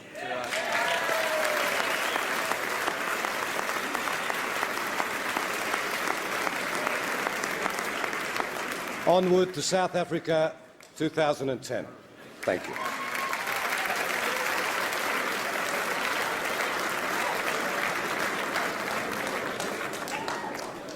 Ladies and gentlemen, it's time now to remember the friends, colleagues and loved ones that we all lost over the past 12 months.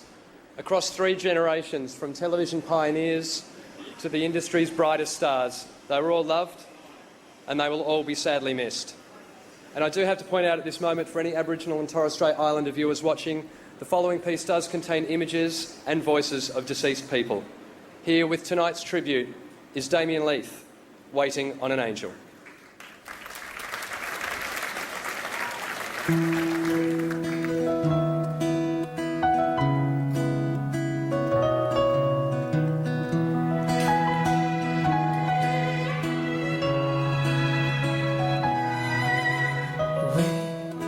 Waiting on an angel,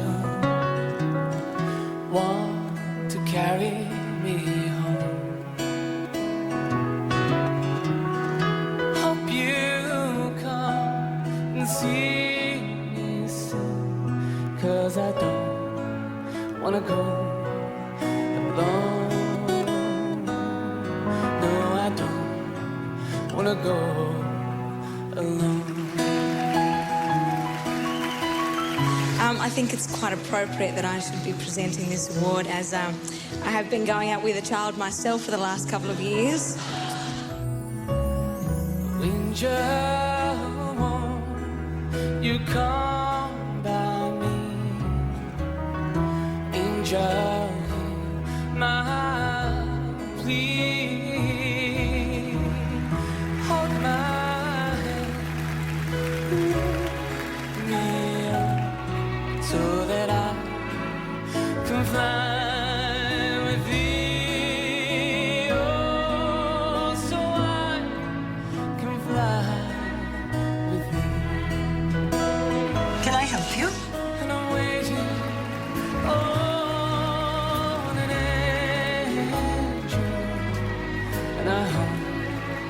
that it won't be long till I find myself a resting place in my angel's arms. That's what life's about, mate. Just getting out there, having fun, you know, following your passion. Could you tell me something about your previous experience? I'd be delighted. I'd like to thank the National Nine Network for giving to me opportunities that have never before been given to a woman on commercial television. 35 years I've been in television, and I know there's no better job in this industry than the one I've got. And I'm waiting on an angel, and I hope that it won't be long till I find myself a resting place in my angel's arms. Waiting on an angel, and I hope that it won't be long till I find myself a resting place in my angel, in my angel's arms. My gorgeous partner Belinda Emmett, who constantly turns the lemons of my life into lemonade. Thank you very much for that.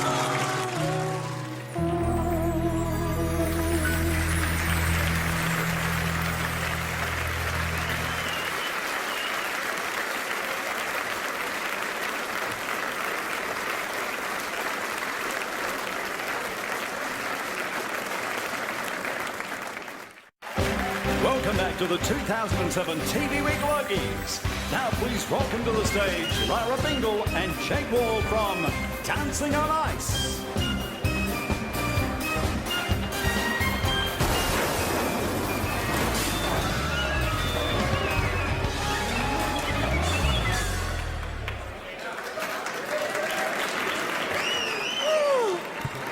Could only have been improved if they'd fallen down some stairs. It's now time for me to introduce our next guest, and just quietly, I'm a massive fan.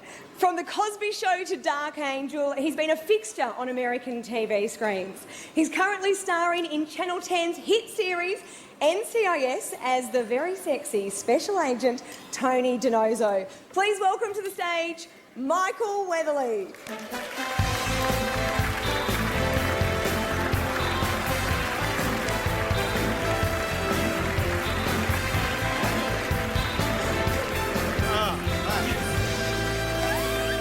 It's a little icy. You're a dangerous woman to hang around, I know. Fifi. I didn't know that story went global, but... Falling down around Fifi Box. I'm not going to live this down, am I? All right. Now, Michael, I'm not going to pretend, because you and I both know that I am really starstruck. All right, you're real. And you're not going to make this easy for me. But the truth is, you are absolutely brilliant as Tony DiNozzo in NCIS. I think brilliant is a stretch, but yeah. Well, I was going to ask you, because Tony he's a womanizer, he's a bit of a player. Was that a stretch for you to take on a role like that? Brilliant question, Fifi. Thank you. And the kind of probing question I expected from the Logies.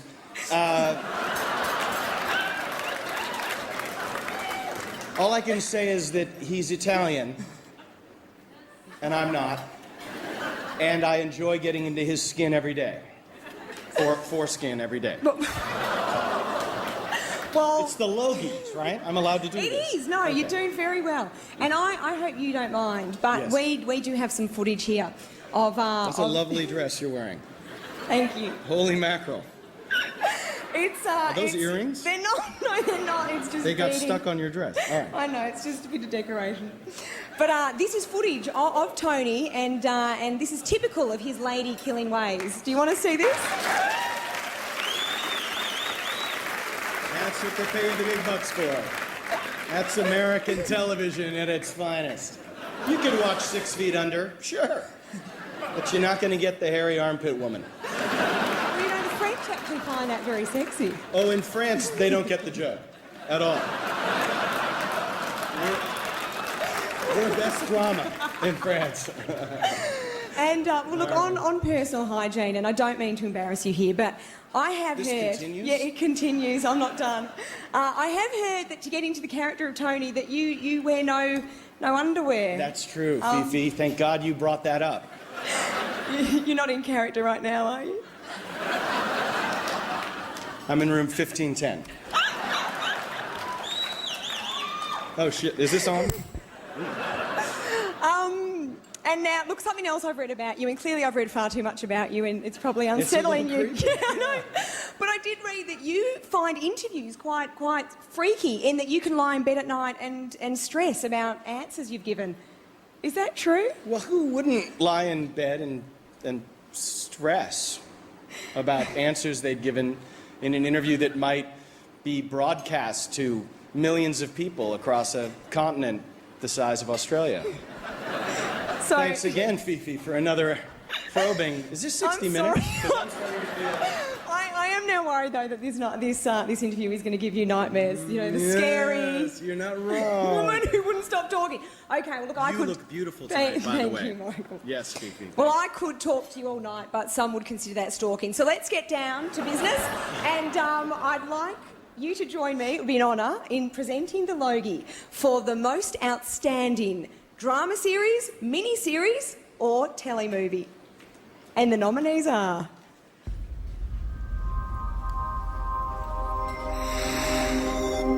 Answered by Fire, ABC TV.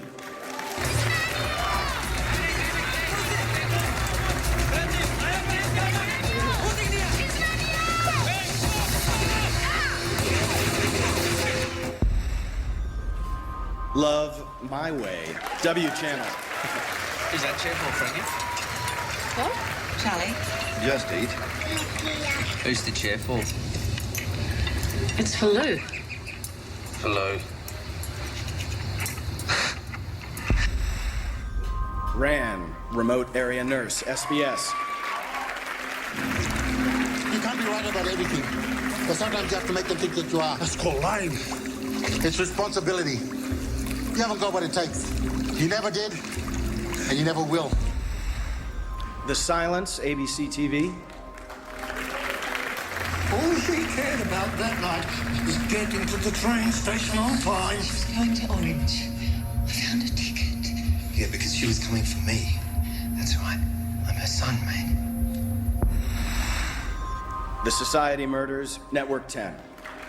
If you decided to plan and prepare a murder, do you really think you'd do it while your wife and kid were at home? Damien, our tests show that Matthew has an IQ of 83.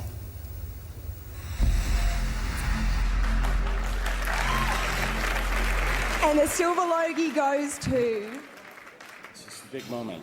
You ready? You've cheated. You've already looked at this. You are no... But you can't tell the people that I already looked in the bathroom. Sorry, I did. Love My Way. This is Love My Way's third Logie in a row, accepting this award of members of the Love My Way cast.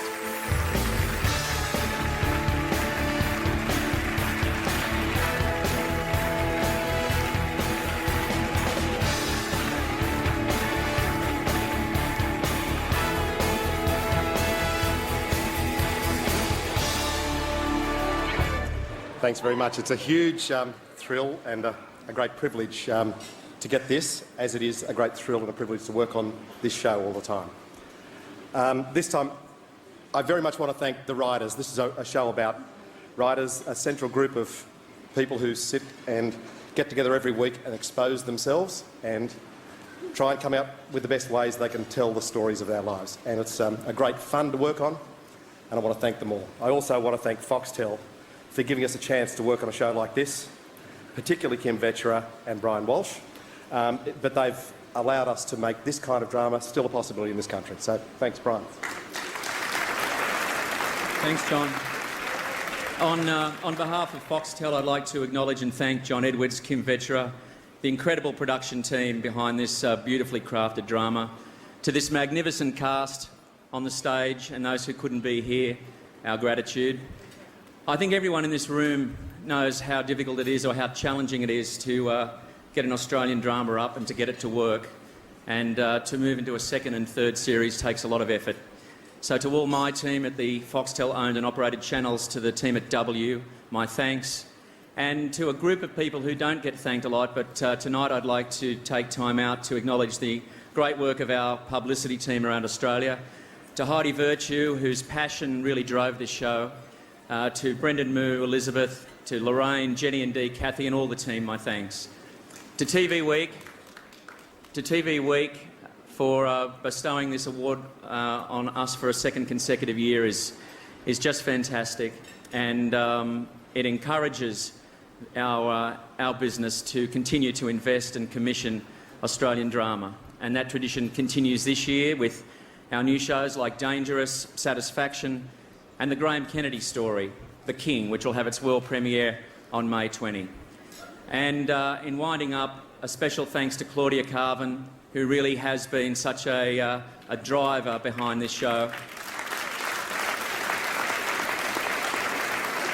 In every respect, creatively and performance-wise, this show wouldn't happen without her.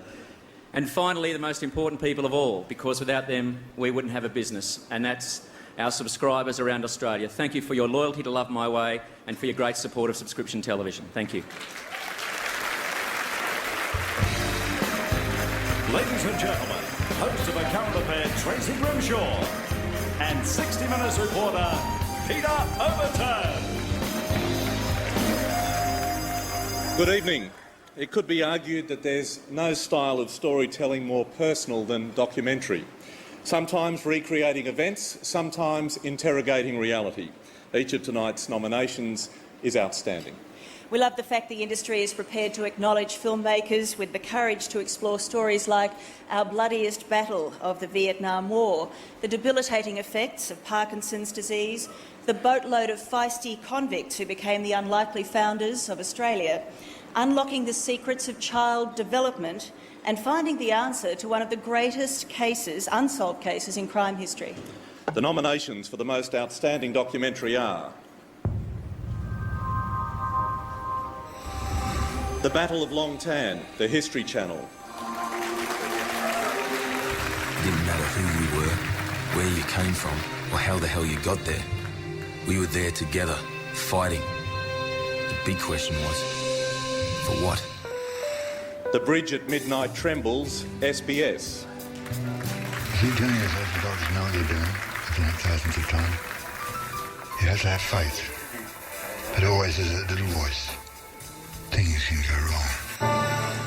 The Floating Brothel, ABC TV. Lashed by the rain, the meagre number of convict women brought onto ships were offloaded for their first night on land. 242 women in a camp of over 1,100 men. Life at One, ABC TV. All of us inherit a large part of our personality from our parents. But how much we inherit and how much is formed by our experience of life is the great battle of child development. Nature versus nurture. Who Killed Dr. Bogle and Mrs. Chandler, ABC TV. There was no sign of any violence in the body. There was no bullet holes and knife marks or anything like that. Two healthy young bodies, and we couldn't find any cause of their death.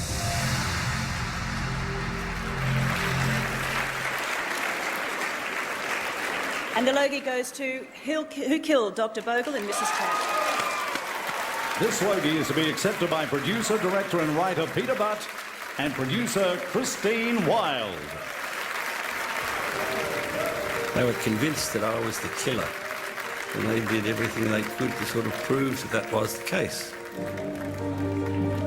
This case ranks as the most mysterious, possibly the most mysterious. As a matter of fact, I can't recall anything that I've read about happening in the whole of the world. I'm quite sure that there's a solution.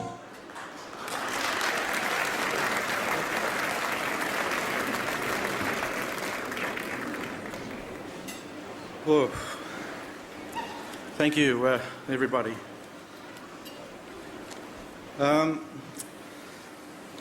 Like the millions of Australians who lived through the 60s, the mysterious deaths of Dr. Bogle and Mrs. Chandler haunted me. By chance, 3 years ago, my schoolboy science came into play and we came up with a solution. Thank you to Film Australia, particularly Anna Grieve, for encouraging me to follow my nose and ultimately funding the film, and ABC Documentaries for also backing the project. Both organisations are the powerhouse of documentary in Australia and hope they have a strong future. Chris Wilde and I would like to thank the 200 people who were on camera or behind the camera who worked on this project. It was an enormous number of people.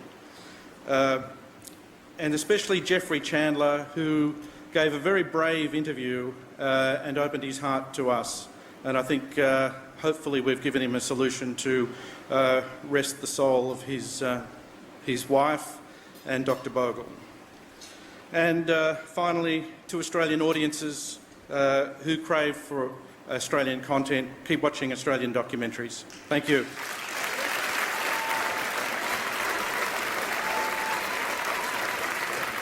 We are joined in the blue-green room by Rachel Griffiths, who's currently on Channel 7's Brothers and Sisters. Thanks for joining us, Rachel. Oh, my pleasure, and I'd like to thank Maybelline, because I just did a little touch-up and it was fabulous. Well, Cha-ching. We've literally made thousands of dollars personally back here tonight. I used to be on cable. I'm such a network HWHORE now. Kids have gone to bed. We can say, we're not going to say it. Now, look, Rachel, obviously, you're shot to fame doing Australian film. You've gone to the US and conquered film and television in the US. Say yes, you've won a Golden Globe.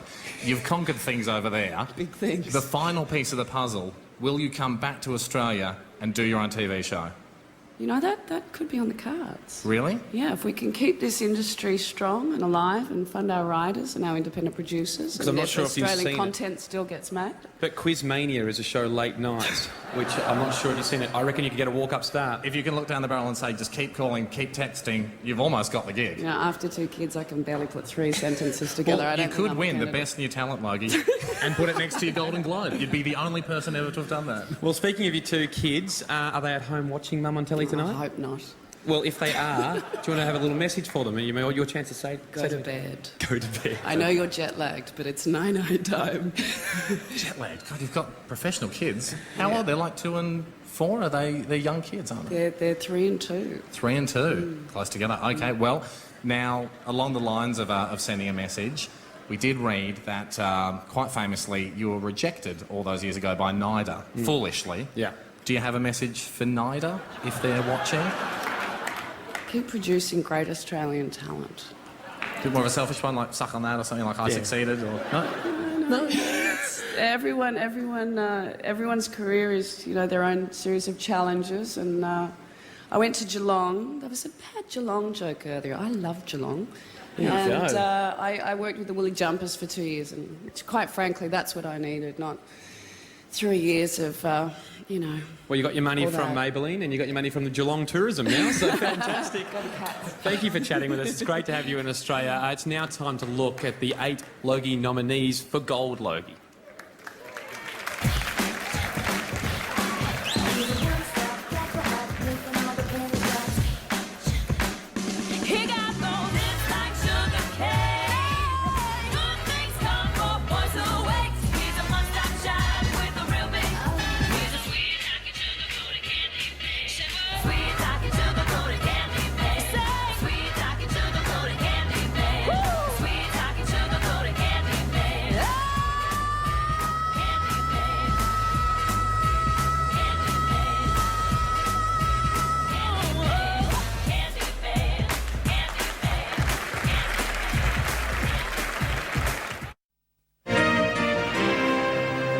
Today we look at TV hosts and ask which ones go the distance and why.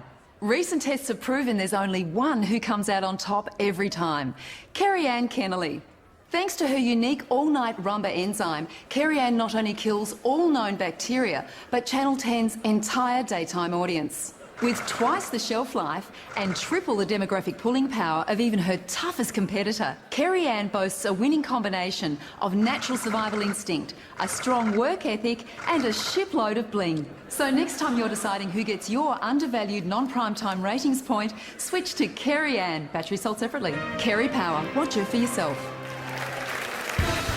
And now, star of Love My Way and Silver Logie nominee Asher Keddy, and Logie Award winner and star of the forthcoming drama City Homicide, Daniel McPherson.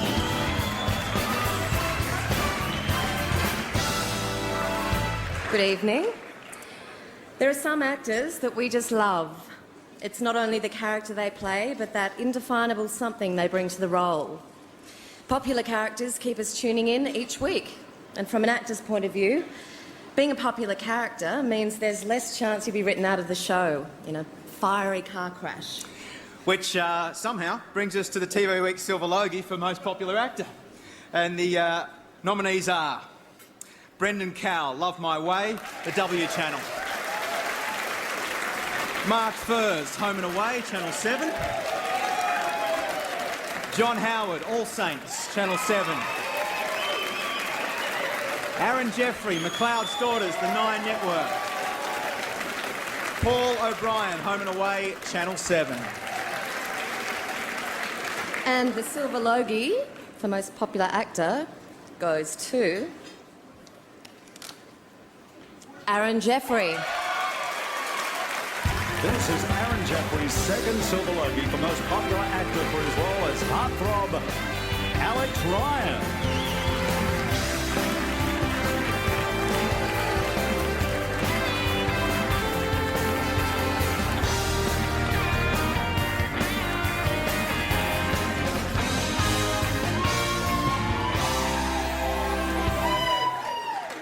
Okay. Kia ora.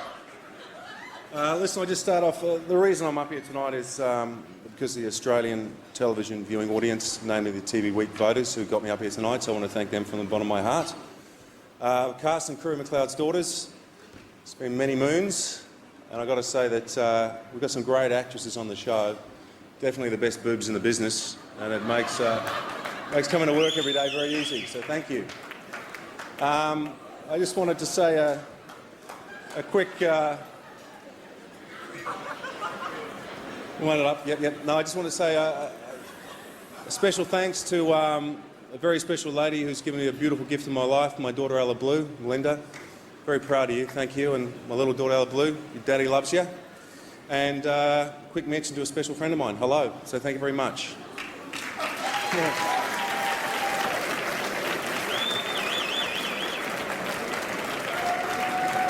Can't believe he just said that.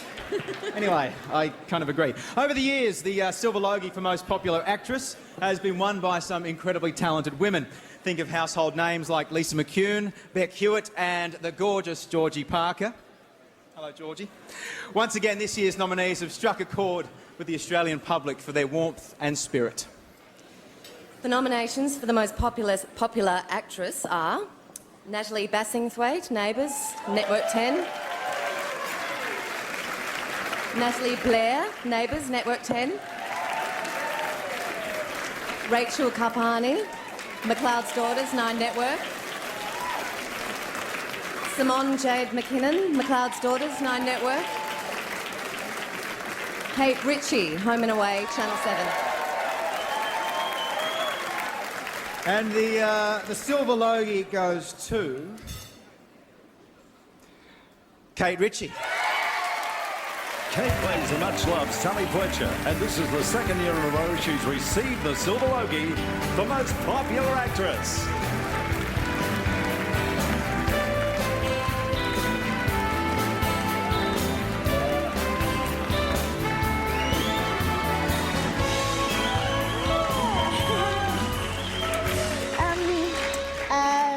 Thank you very much. Thank you to TV Week.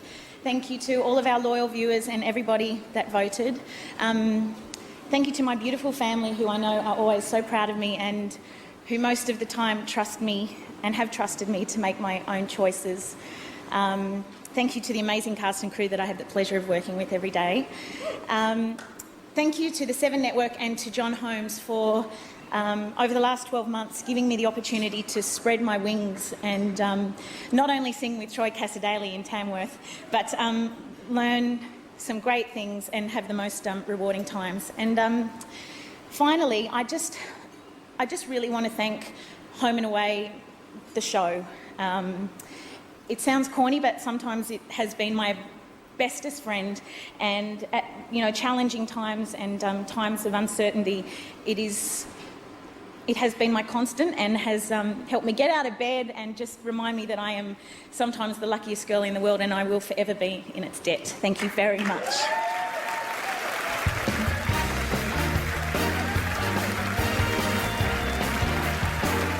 Still to come in the 2007 TV Week Logie Awards, which of our 8 nominees will be taking home the gold?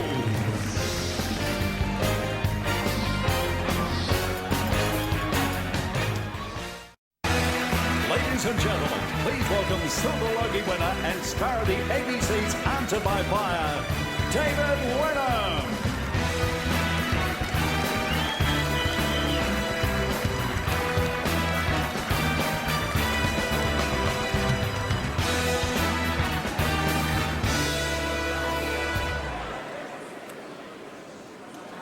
Tonight I have the very special honour of announcing that this year's Hall of Fame Gold Logie recipient is Steve Irwin.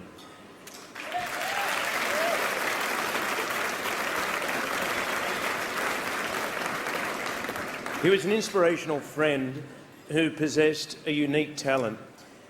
His larger-than-life persona would leap out from small screens to captivate, enthrall, charm and inspire people everywhere. Steve squeezed every second out of every day of his extraordinary life. And he was an incredibly passionate man. His 3 great passions in life were his wife, his children, and the environment. The Crocodile Hunter, which Steve co-hosted with Terry, was a phenomenon. It was an international success story. It was watched by over 200 million people in more than 137 countries. His ability to convey information about the environment and conservation without pretension, but with infectious enthusiasm and a genuine love for what he did, was a true gift. The desire for shows throughout the world to have Steve on as a guest, along with a croc, a snake, or possibly even an elephant, was insatiable. The record-breaking number of appearances Steve did on shows such as Jay Leno is a testament to the magnetism and appeal of his screen persona. And his appeal to kids especially was truly universal. His legacy will be the impact that these kids have on the environment in the future. Ladies and gentlemen, I'd like now to invite Terry Irwin to accept this year's Hall of Fame Gold Logie on behalf of Steve.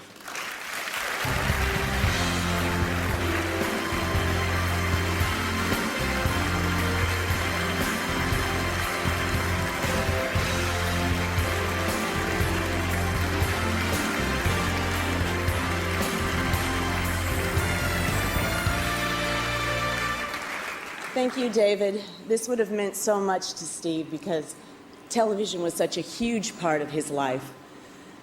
I remember not long after we got married, I discovered Steve's ability to dedicate himself to a full hour of television programming. And not long after we were married, I discovered Steve's ability to dedicate a full 7 minutes to me.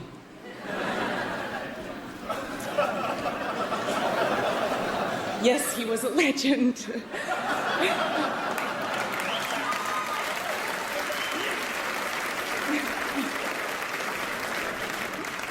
Our wicked and wonderful romance started before he was the Crocodile Hunter, and before John Stainton and Judy Bailey put Steve on the international stage. He was already filming wildlife. Back in the 1980s, he was part of the East Coast Crocodile Management Program, catching problem crocodiles, and filming himself by sticking a video in the mud or jamming it in a tree. Crikey, did you see that? I tell you, when Steve realized he could reach millions of people with his message, he started to teach us. Crocodiles are important as koalas. Vultures are as beautiful as eagles. And I think he even taught us to love snakes.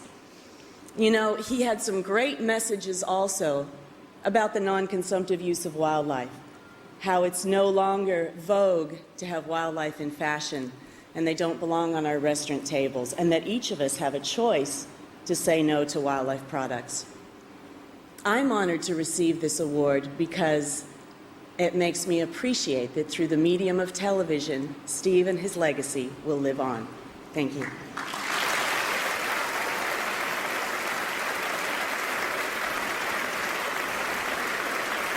Thanks, Terry. Ladies and gentlemen, this year's Hall of Fame Gold Logie recipient, Mr. Steve Irwin.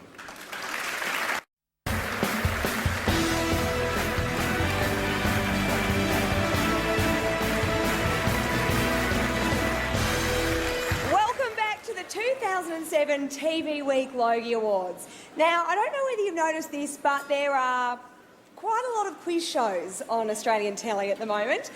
The Scared Weird Little Guys have noticed this too. Let's take a look. The first list tonight is quiz shows on Australian TV. Wish list.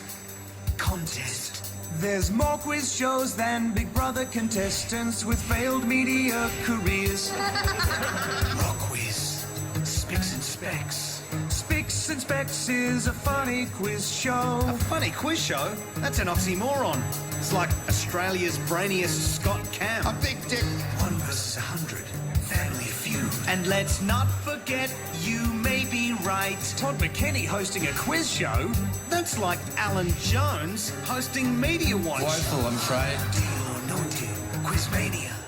Quizmania questions are so easy, even hot dogs could ask them. Evidently. Einstein Factor. Temptation. Who am I? You're Ed Phillips, you idiot! Oh, we felt the pain, didn't we? Who wants to be a millionaire? And Eddie always liked to say, We're going to take a break and come back. and we'd all say, Eddie! And now it's time to play Who Wants to Feud with Australia's brainiest rich Einstein family whiz factor versus 100. On or deal?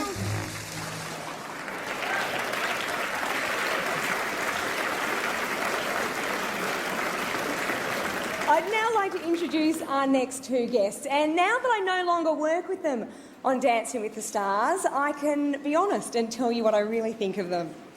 I love them to bits. Please welcome Sonia Kruger and Todd McKenny.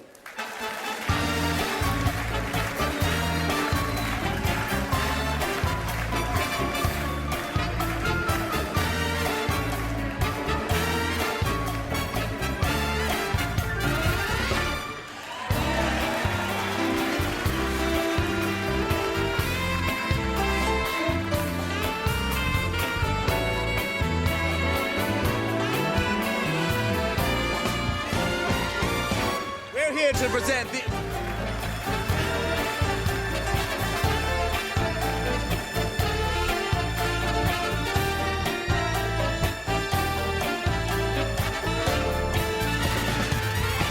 And the nominees for the most outstanding comedy program.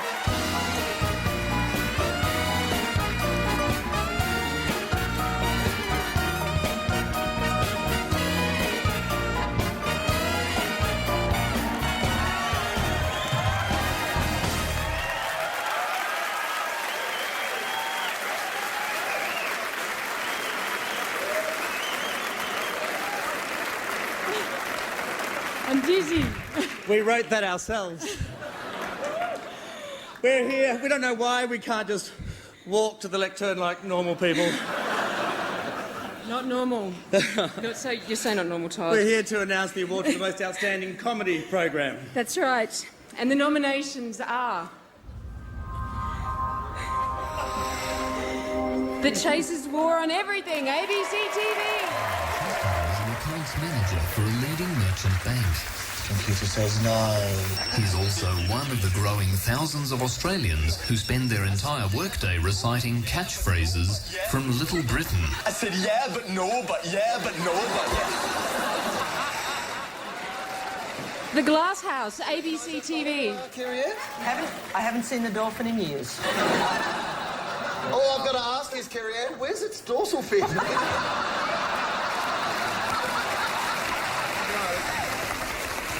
Bix and Specs, ABC TV. I've got a #1 record after all these years. I can go and stay in a hotel. Yes, we did. We went and stayed in the Paris Hilton. So many people have stayed in the Paris Hilton. Stupid, Stupid Man, TV1. Australians buy more magazines per capita than any other people in the world. Do you know why? Quality. That's why. I mean, here, take a look at that. Just open it up anywhere you like and read out what it says. Anywhere you like. What do you got? Why does my girlfriend's breast smell like Dad's urine? And just flip through another couple of pages for me. Thank God You're Here, Network 10. Well done. Thank God you're here, Commander. The premises are secured just as you requested. What the hell is going on here? Renovation rescue.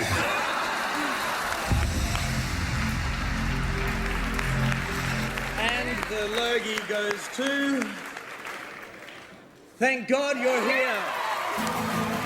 Accepting this award is the host of Thank God You're Here, Shane Bourne.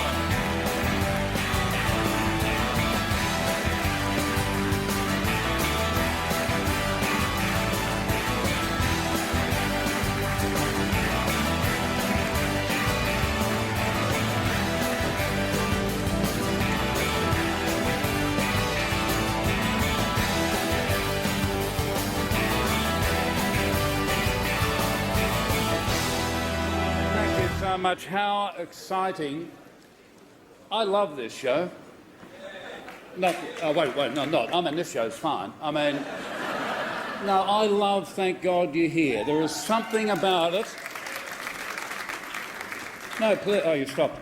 There is something magic about it, and I think it's got to do with the fact that these fabulous performers that walk through that door have to leave their bag of tricks outside.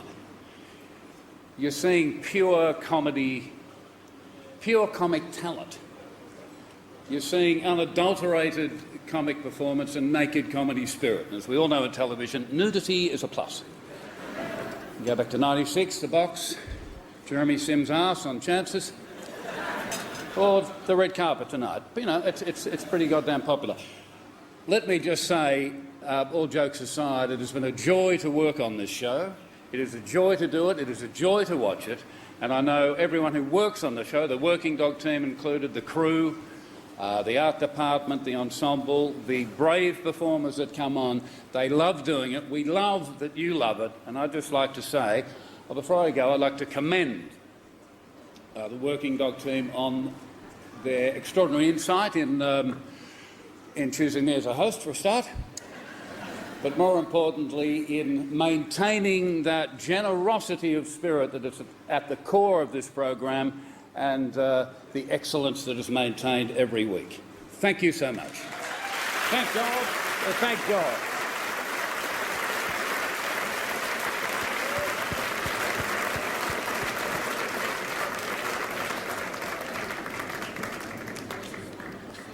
Well, sorry, Shane. Before you go, you've done this to me before. Now I'm putting you on the spot. Oh, you've used up all your speech. Yes, I have. You've got to do another one. Would you like me to sing? Well, mate, that was the humble one. What did you really want to say?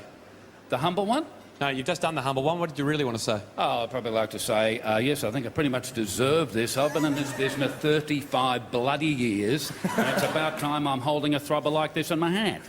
Thought so. Yeah. Now, look, Working Dog created the show. Yes. You've accepted the Logie. Who gets to keep it? Well, I suppose the boys can have it in the office as long as I get some of those Maybelline products, guys. He's done help you out there, mate. There you go. Fill your jackets. There you go. More money for Maybelline. Terrific work. Over to you, Fifi.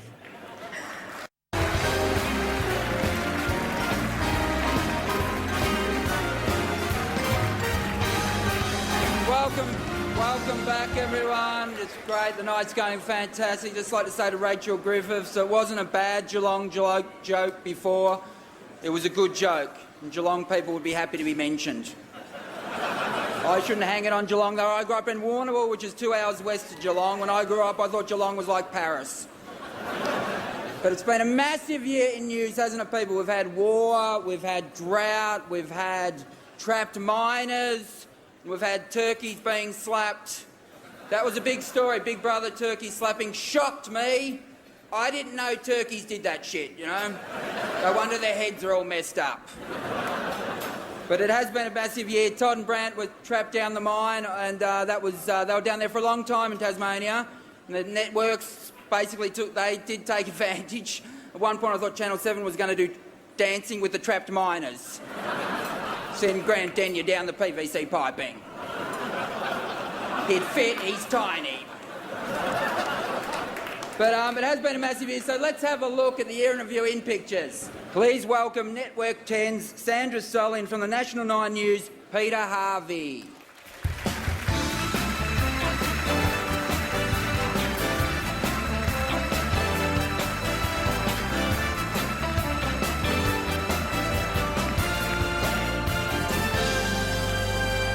Well, thank you very much. I want to share something with Sandra, first of all. When they rang me some weeks ago and said, we'd like you to do a special event with Sandra Sully, I thought, thank God it's Dancing with the Stars at last. But with my two left feet, it would have been terribly bad. Don't scare me to death. News, I think, mate. We should. I have to say as well, I'm sure everyone would appreciate how honoured I feel to be standing here with this man as a young green cub reporter at Parliament House.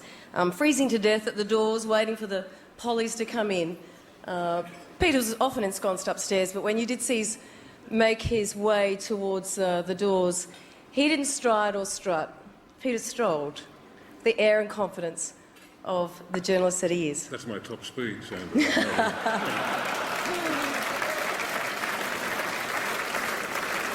Well, good evening, everyone. We're here to present the award for the most outstanding news coverage. Quality news coverage can have a profound effect on everyone, whether the news is inspirational or just opening people's eyes to tragic events unfolding both here and overseas. It has the power to transfix and move us in a matter of seconds and for years to come. It's true. Great journalism, I think, is the meat and drink of all of us. It shapes the events that we talk about at home, at office, at the school, and hopefully, maybe, even, it'll get politicians thinking about the events of the day and get them to start to respond to the issues that concern us. Now, the nominations for the most outstanding news coverage. First, Escaping the Border, ABC TV News. This town's been devastated, and for the last 3 weeks, the people here have been caught in the crossfire between the Israeli military and the Hezbollah fighters in the region. Escaping the Mine, Sunrise, Channel 7. Mate, you took your time. How are you? Good to see you. Look, mate, how you feeling for you? Oh, are you sure? This is something I will treasure forever. Todd Russell's identity tag that he took off the board. Scully sacking by 9 Network News. The opposition says the report obviously contains news the government is desperate to keep under wraps just 5 months before the election. Lateline, ABC TV, sexual abuse in Aboriginal communities. I challenge the Territory Government or anyone in the media to find another Australian community, wherever it may be, with 2,500 inhabitants and not one policeman. And Lateline again from ABC TV with sexual abuse of the elderly.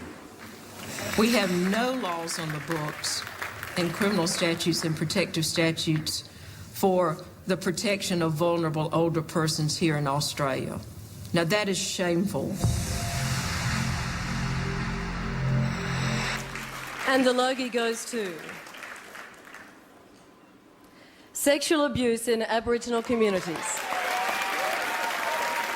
Accepting this award are Lateline reporter Suzanne Smith and producer Brett Evans. I'm pleased that you're actually highlighting just how horrific this is, because quite frankly I don't think the Australian population is ready to hear that you have 4-year-olds being raped, you have babies being raped. I have seen, I have heard, and I'm passionate about trying to address these issues.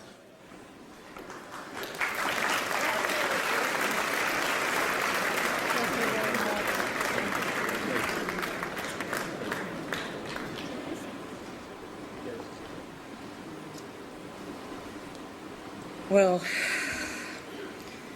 these stories are very, very hard to do, and I'm very proud to be part of a program that will put these stories in such a prominent way on mainstream television, because after all, Aboriginal kids are probably the most vulnerable people in Australia right now. And these stories wouldn't have been possible without the bravery and courage of a lot of people in Central Australia, black and white women and men, and I'd just like to name a few tonight.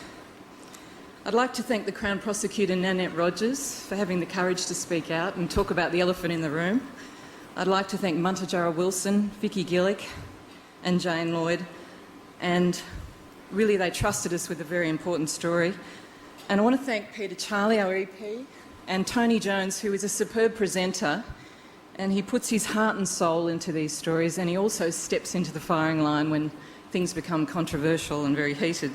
And I'd like to really thank you for that, Tony. And I'd also like to thank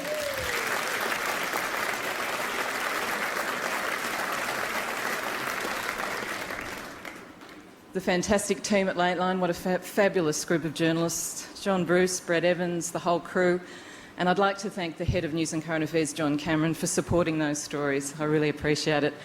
And I'd also like to say, let's not forget the issue. Thank you very much.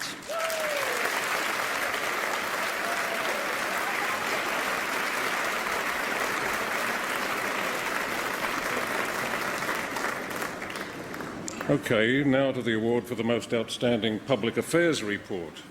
Each of tonight's nominations made for compelling viewing, to say the least, with subject matter that was both engaging and confronting. These reports are, again, the very heart and soul of our business. They'll resonate with all of us for many years to come. The nominees for the most outstanding public affairs report are Abu Ghraib, Dateline SBS. High-ranking officials who put in place policies that resulted in the abuse of detainees have been exonerated and promoted. 4 days in Dili, Dateline SBS. Be careful of the grenade. There wasn't a grenade on. Should we go?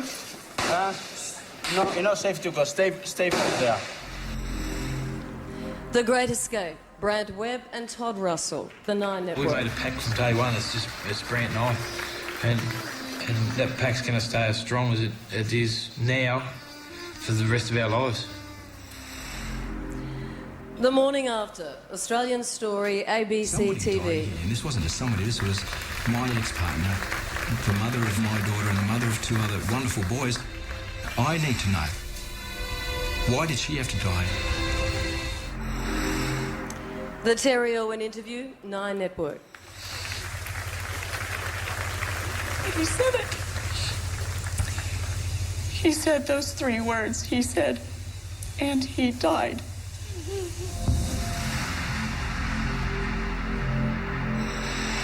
And of all nights, very appropriately, the winner is the Terry Irwin interview.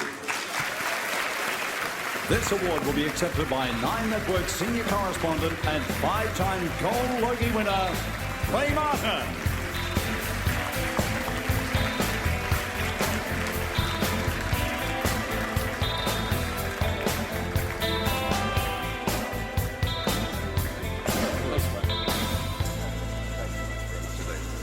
Thank you very much.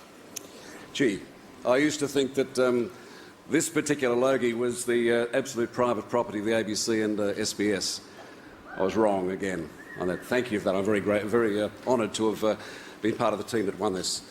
It's funny too in this business, I think as someone said earlier, that you get a prize for doing what you really love to do. And I really love doing what I do. Can I please thank those people involved, Gary Liddell and David Hurley, without whom we would not have got this up. Thanks, guys. And Joe Townsend, who was the other producer on this one. Timmy Hawkins, the cameraman, who shot beautiful pictures and always does that.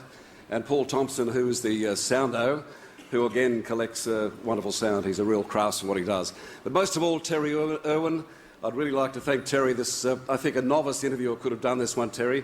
She's such a fantastic woman and so capable and so strong when we did that. when you get a team like that together, it's good to be the piano man. Thank you very much. Coming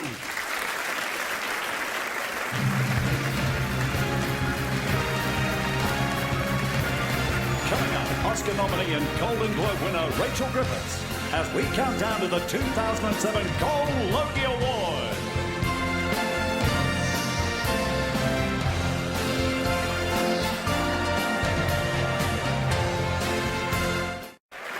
Welcome back. It's now time, Hamish, to announce the Maybelline New York Best Dressed Award for the evening. That's right, Andy. Lavinia Nixon is going to present the award. We cross to her live now, 40 centimetres to our left. Thank you, Hamish. Well, the votes have been tallied and the winner is the beautiful and quickly changed Sonia Kruger. Congratulations. Oh, thank you. Thank you. And I have to say a big thank you to Jacob and Anthony at Jeton because they made this absolutely amazing dress and the little cha-cha frock that I had on out there before. So they're, like, super talented. Well, you're dazzling tonight and you're about to be inundated with flowers and jewellery from Maker's Mark. No sash? That's later. Now it's back to the equally beautifully dressed Adam Hills. If you're wondering, by the way, suit Ted Baker, shoes Blundstones, underwear Kmart. And the good news, ladies and gentlemen, we are halfway through the night. Of course we're not. We're coming very close to the end of the night. And in all honesty, I'm a little bit starstruck to be introducing our next presenter. She has had an amazing career from films like Hillary and Jackie, Muriel's Wedding, TV shows like 6 Feet Under, After the Deluge, and now Brothers and Sisters. She's an Emmy and Academy Award nominee, Golden Globe winner, multiple AFI Award recipient. She exemplifies everything that is great about the Australian film and television industry. Ladies and gentlemen, please welcome to the stage Rachel Griffiths.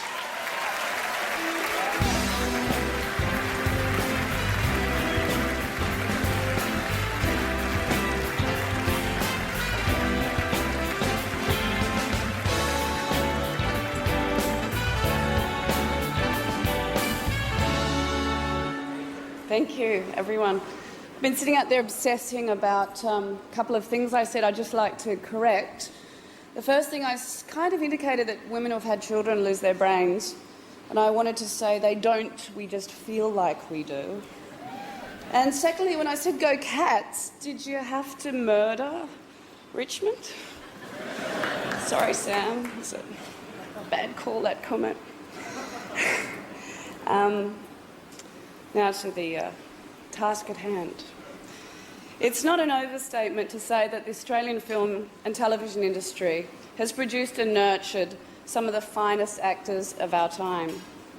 The alumni of our next category, Most Outstanding Actor, are proof of that. Previous winners of this award have included Gary McDonald, Colin Friels and Sam Neill. Tonight's nominees all display the astonishing depth and originality that has the world wondering what we put in our water that makes our actors so extraordinary.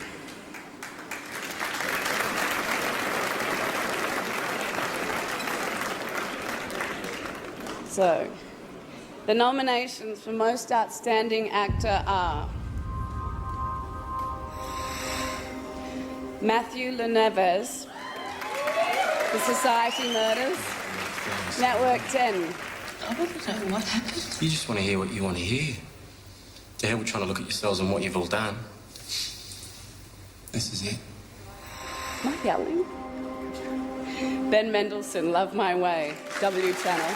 There he was, tap dancing and waving on a piano. I remember looking down at him and thinking, I don't remember him being so elegant.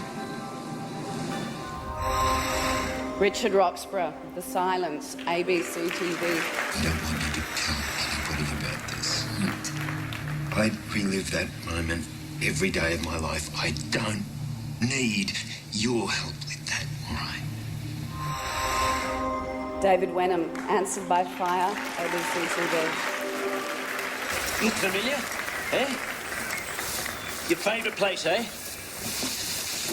Well, now it's your turn, mate. Go. What do you want, Lompat or shoot? And Dan Wiley, Love My Way, W Channel. You're not my place in the room. You have brains in your head. You have feet in your shoes. You can steer yourself any direction you choose. Which is brilliant. And the nominations for the most outstanding actor, the winner is, sorry, the jet lag loop, Matthew Leneves. Matthew's chilling portrayal of convicted murderer Matthew Wales has earned him his first Logie from his first ever nomination. It's the way she used her power for money. And she used it against us all the time.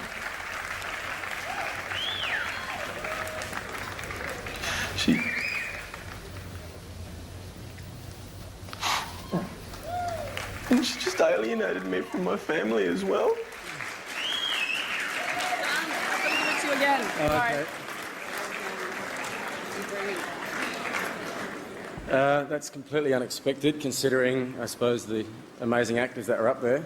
But yeah, I suppose I'd like to thank everyone I worked with on this job. It was a really difficult sort of experience, but it was supported so beautifully by Daniela and the rest of the cast, Ash, and all those beautiful actresses I got to work with.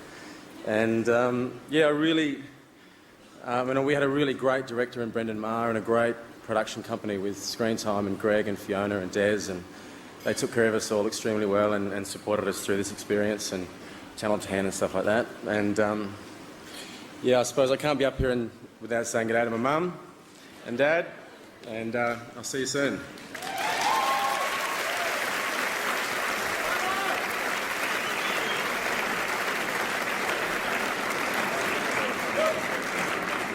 I'm now honoured to present tonight's second last Logie, the award for Most Outstanding Actress. Tonight's recipients will join an extraordinary group of women. Past winners include Ingrid Thornton, Nicole Kidman and Ruth Cracknell. Through unwavering commitment to their craft, each of tonight's nominees has given us performances that make us feel, make us think, and take our breath away. The nominations for the Most Outstanding Actress are Daniela Farinacci, The Society Murders Network 10. I didn't want Matthew to do anything. Just because he told me to lie about that. I was like scared every day. Claudia Carvin, Love My Way, W Channel. This is my house. This is Lou's house. Oh, yeah, you're going to use that for the rest of your life. Yes, you arsehole. And look at this. Why do you leave it on the line all the time? Don't you think? Asha Keddy, Love My Way, W Channel. Christ, Charlie, you've shut me out.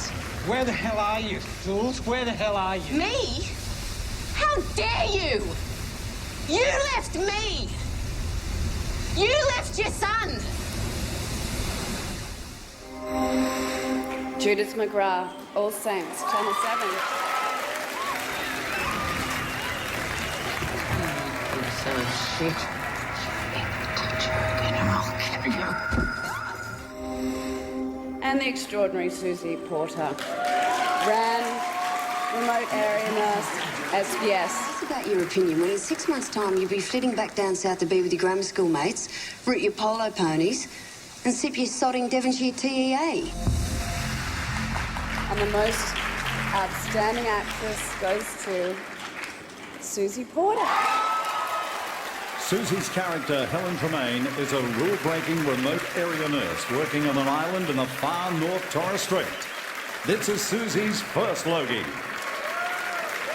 I sat with a kid in the cubby house yesterday, and I thought, if I had a kid in this place, that's what it'd be like. And it belonged here.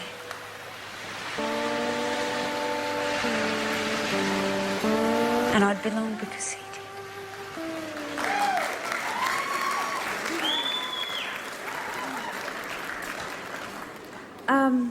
Thanks very much. I've got a Logie. It's great. I want to thank all the cast and crew who worked on Ran. all the crew who had to deal with such full-on kind of environment to work in, to beautiful Penny Chapman, to all the writers, to SBS, great station. Yeah, I'm very nervous. And to all the other girls that I'm in this nomination with, they're just really, really great. So I'm honoured to be in that category. And I'd like to say hello to everyone in William Creek watching tonight. Thank you for a great time. And I want to dedicate this to Billy. Love you, mate. Thank you.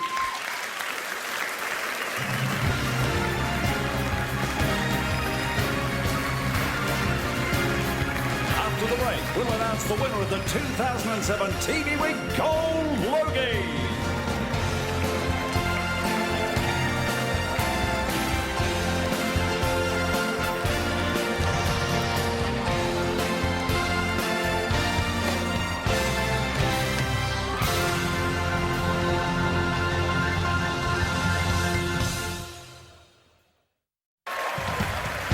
Ladies and gentlemen, to present the 2007 TV Week Gold Logie, please welcome 10-time Logie winner, including 4 gold, Lisa McHugh. Good evening, everyone. I'm sure our gold nominees are keen for me to get on with this, so I am going to be quick. This year we have 8 nominees for the most popular personality on television. From the stars of our favourite dramas to the personalities who delight us for simply being themselves. It's hard to imagine a night in front of the television without them. Tonight's contenders range from industry legends to those who are first-time gold nominees. And they are Natalie Blair,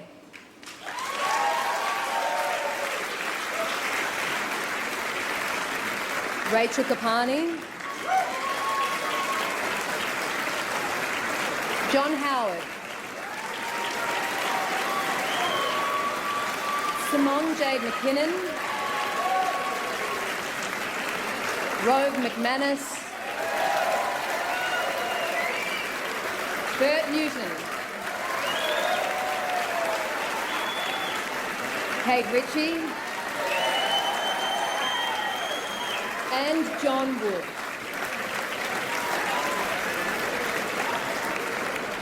And the gold Logie goes to Kate Ritchie. After playing Sally Fletcher on Home and Away for 19 years, this is Kate's first gold Logie.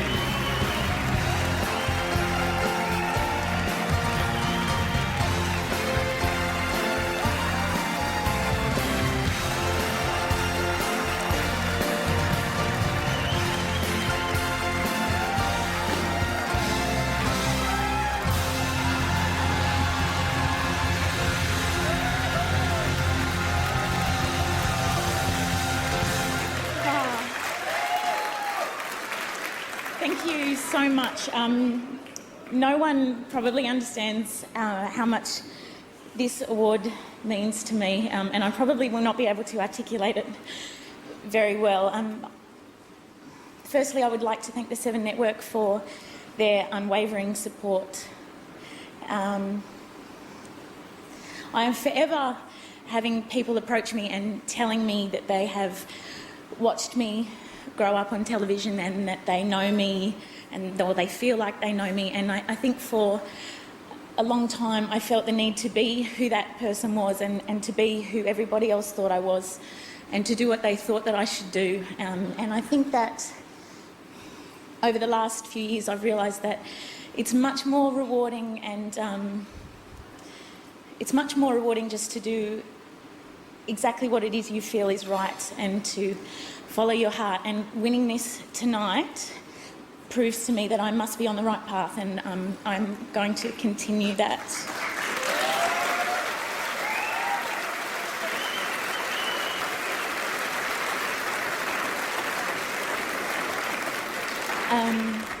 I would like to thank TV Week and to everybody that voted for giving me the opportunity to stand up here and rather than be embarrassed about being that girl that grew up and got her first bra on the telly and that puberty wasn't very kind to, well, let's face it, I have the opportunity to stand here and just be really proud of the last 20 years, and so thank you to everybody that has watched the show. It's fantastic.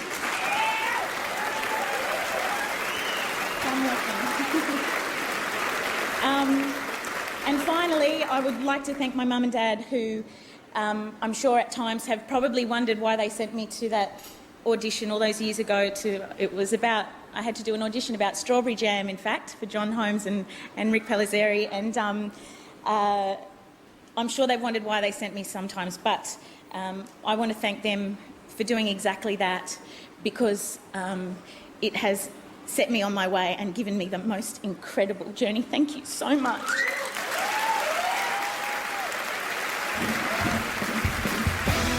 For the final time this evening, welcome back to the Logie stage, Adam Hills, Dave Hughes, Fifi Box, and Hamish and Andy.